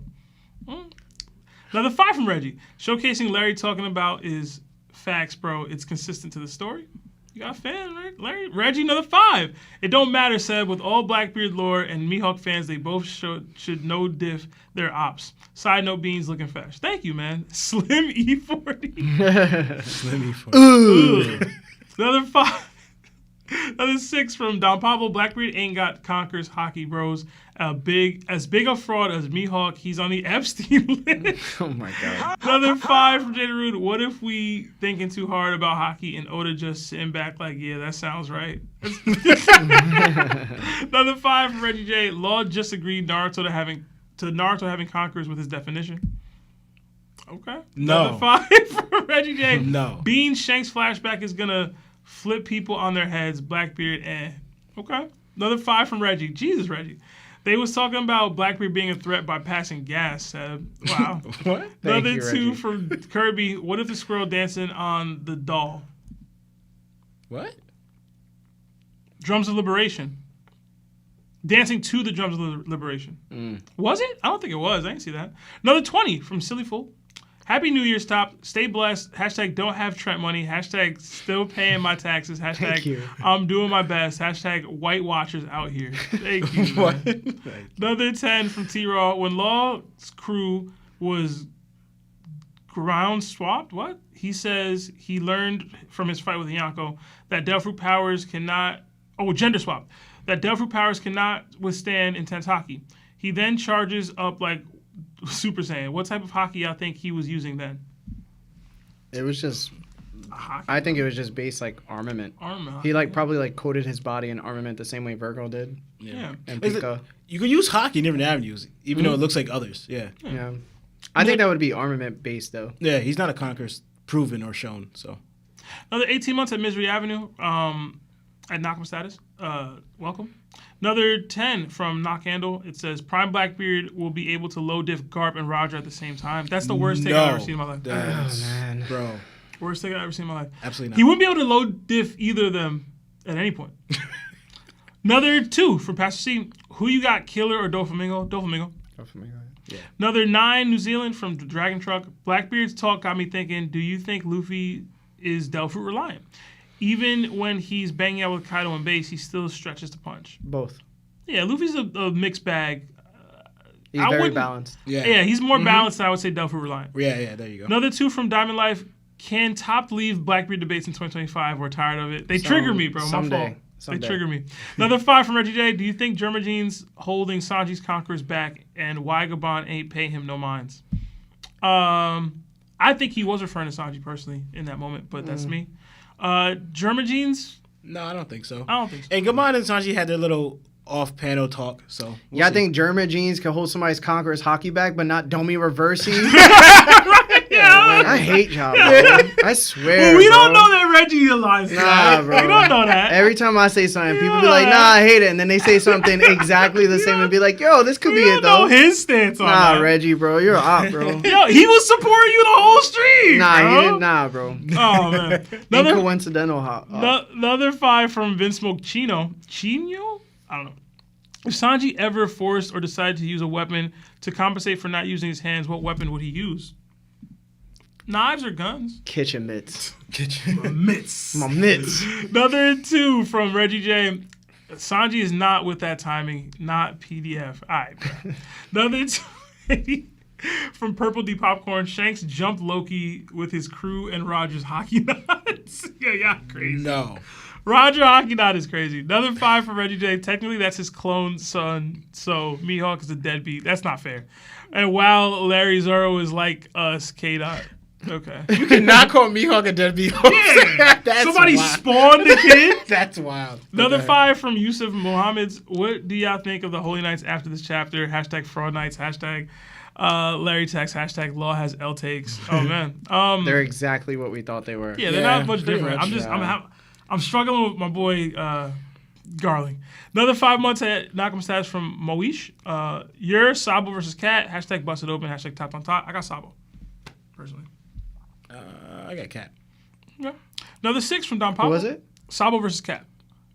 Cat. Another 6 from Don Pablo. Who do you think would be the best worst in a One Piece Jeopardy game? Between us? Us or like characters in the series? No. We still got to finish that one game we had, man. Yeah, bro. So long ago. I don't know. Another 5 from Jesus Juice. What did Loki do to Ragnir to earn its trust? They didn't show it, but I think he was carrying nice after hurting it. He healed his boo-boo. I don't think Loki took the time to do that. I think the attack itself showed Loki's true intentions, and that's what got him to think what he needed to think from the squirrel. Another 5 from Dizzy. Ragnir waited for someone with Loki's mindset. All giants before came with warrior energy. Ragnir wanted change. Yeah, I can agree with that. Another 5 from Mugiwara Boricua. Someone said the Holy Knights are a Team Rocket of One Piece now, trying to get Shanks and foiled by the Roger crew. Yeah, Larry alluded to that a little earlier. It's kind of sad. The rocket powers. Another 280 from Croven Career. Almost 2 weeks sober. Thank you, Top, for the content. Hey, man, congrats on that. Keep staying sober. Striving for that. Keep striving Beautiful for it. thing. Mm-hmm. Another 8 months at Knockem status from Titan. Seb, I know times got moved around, but when is Bingo? Bingo's going to be this Wednesday at 6 p.m. All right. Okay. Another 3 months at Knockem status from Red Hair Gator. Why didn't Loki's Conquerors affect Ragnir? It's a devil fruit. I don't know. I mean, he got hurt. We don't know if it's ability yet, really. It's seeming that way, but it could be something different. Yeah. Another 5 from Mugiwara Boricua. Will there be a point where people accept the ship counts as one member of the crew and stop begging for a new Nakama? No, that'll never happen. if Mary getting taken out the way it did or passing didn't do that for people already, it was never going to happen now. Another 5 from Reggie J. Garling scarring Whitebeard lower percentage than Larry. Hashtag. That debate gets darker each chapter. I'm still here, man. I'm still here till it's over. So funny. Another 5 from JD Cervantes. If non-Conqueror's Blackbeard can scar Shanks, then non-Conqueror's Garland can scar Whitebeard. Hashtag I stand with Sebi Schwan. Thank you, man. Somebody who believes in me. Another 5 from Reggie J. Conquerors might be overrated if we let some people tell it. Okay. Another 10 from New Zealand from Fart King Heel. If Loki joins the Straw Hats, will the Giants be a part of Luffy's fleet or stay with Shanks' fleet? Will the Giants' loyalty be tested if Shanks and Luffy fight separate fights later on? Hashtag Leaky Law L takes. I don't know that we would count the Elbaf Giants as actual Shanks fleet members. Yeah. I don't know that we would consider Elbaf Shanks' actual territory at this point. Also, too, Luffy already has Hadruden's crew. Mm-hmm. Right. So yeah. Another 2 from T-Row. Actually, Nidgar does not have lightning powers, by the way. Yeah, I don't know enough about the dragon thing. Another 2 from Reggie J. Loki's Devil Fruit is McDonald's supersized. Okay. Another 2 from Chris Hewitt. Hi, guys. Love the pod. I watch it every week. My question is, will there be a new member of the Straw Hats at the end of Elbaf? Probably not. Probably not. Another 15 months at Yonko status from 5 a.m. Bleak. Larry, we had the same theory. The only thing I had to add was that Loki could have eaten the Yggdrasil fruit, and that would connect the realms, a.k.a. kingdoms, so that Luffy and gang can fast travel. Wow. Pretty dope. Another 5 from Reggie J. Hard to expect that Mihawk and Shanks are equal right now. Back then, we got to see the flashback. Equal to make everyone happy is too simple to me. But I hear you, Larry. Another 10 from Chiz the Don. 2 questions. Do y'all think Loki will join the Straw Hats? I don't. Do y'all think Momo will be a very significant throughout the rest of the story? No way his Devil Fruit was just a way to get Onigashima moved. He has to. Pluton. Yeah. Mm-hmm. Yeah. Another 5 from Mugiwara Boricua. Will Loki be a wild card? Not able to control himself due to the fruit and getting locked up by people that know the truth until he was absolutely needed? Probably not. Okay. Another 5 from Reggie J. Loki's in the mural. You guys he will be needed for the war. Absolutely. Yeah. Another 5 from JD Cervantes. Am I tripping or is someone peeking in the window on page 12? I'd have to go to the page. Another 5 from True Fuego. Larry Wild for that graph under Rob's post. You gotta pop it out. That was under your comment. 2 things Larry gonna do. Love Latinos and glaze rocks. That one looks broken. Another 14 months at Knockman Status from Teabag. Happy New Year's, guys. Thank you. Thanks to all you things you guys do. Appreciate it, man. Another 5 from Reggie J. Luffy going to use Looney Tune Force Haki. Gonna have to take ground under Loki. Another 5 from It's page 13. Okay. It's a crack in the window. Yeah, it's broken. Another 5 months at Yonko Status from Dump Society. Yo, love you guys. Hope the holidays were good. Thank you. And we're all staying blessed. Same to you. I'll catch up tomorrow while working. Just wanted to stop in and show love. Hashtag love you, man. Law needs better help. Hashtag top dog. Hashtag pay y'all Larry tax. Why y'all getting our law now, yo? Y'all love law, bro. Another 2 from Let Kid him do Adani. Seb, if you were Lola, are you asking for uppies? What's wrong with you? When does Lola come into play? I'm trying to figure that out. Another 10 from Josie Dirts. Fruit is 100% the Nidogur. I don't know how to say it. Like I told y'all when Platinum God of War. If you check out the concept of Kaido's hybrid, it looks similar to Loki's silhouette. Probably why Oda changed it to hype me up, Larry. I mean, it kind of howled though, like a dog. In God of War, Kratos gets a hybrid? You have to watch the movie on YouTube. They have the game movie. Really? Another Yeah. two from Big Meatball. Do you guys think the Supreme King is a guy? Yo, I actually thought this when I read this chapter. When he said that, the Yeah, blood of the Supreme the blood King? of the I think it Supreme just King. means hereditary now. Yeah. Yeah, but And Garp stated something similar, so it has to be hereditary, bro. another two from Kidadani. Would you hate it if Emu Dami Dragon into fighting Luffy? Yes. I just don't think Oh it would. my I don't think it would gosh. do anything for Luffy. Like I don't think it would do anything for the character, personally. Another 4 months at Warlord status from Max Power. Yeah, I think Ivankov let Crocodile hit it, but they were in Okay. their woman form, so Croco Boy didn't know, and then he woke up to a giant-headed Okama. Hashtag Oh my gosh. hee-haw. It's possible. What's wrong with you, bro? Another 3 months. Check this man's browser history. Another 3 months at Warlord from Jabby89. I absolutely love listening to you guys' detailed breakdowns of chapters and theories. Thank you for everything you do. Thank you. Thank you, Jabby. Another 5 from Chiz the Don. Joyboy Hockey Knot was the strongest hockey feat we've seen so far, and the Giants compared it to Shanks. Is Shanks top 2 or 4 in the verse right now?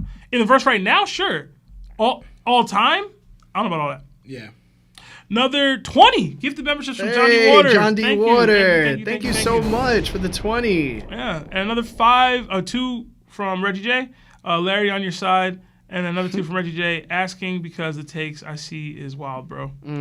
But yeah, that's all the super chats. I got that in time. Proud of Yes. myself. Thank you so much. Guys, thank you so much for spending another episode with us. 2026 is a big year. I think a lot of good things are going to happen this year for us and the boys and for Marv. So I just want to say thank you as always for tuning in, watching, and liking the video, and also commenting on the video just to help support with giving us a broader reach. So We got another 5 from Chizadon. So the whole point of Momo getting a replica fruit was to move the island. He only going to be used to open the borders and Pluton his butt. it's probably going to knock down the walls to release Pluton, Yeah. if we being real. And he should be, him and Yamato should be part of the final war. Yeah. So, guys, listen, thank you so much for all the super chats. Trent, John D. Water. You also have Joyboy Stokes with the really, really big donations. Wise Life Asian or Asian Wise Life? Wade the Asian. Wade the Asian. Just want to say thank you for you too, bro. Thank you so much for all the big donos. We appreciate you guys so heavily. Hopefully Lionel comes next episode.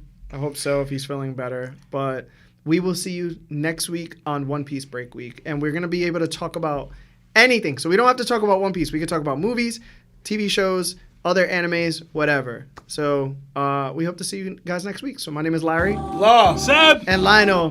This is TOPT. Jana!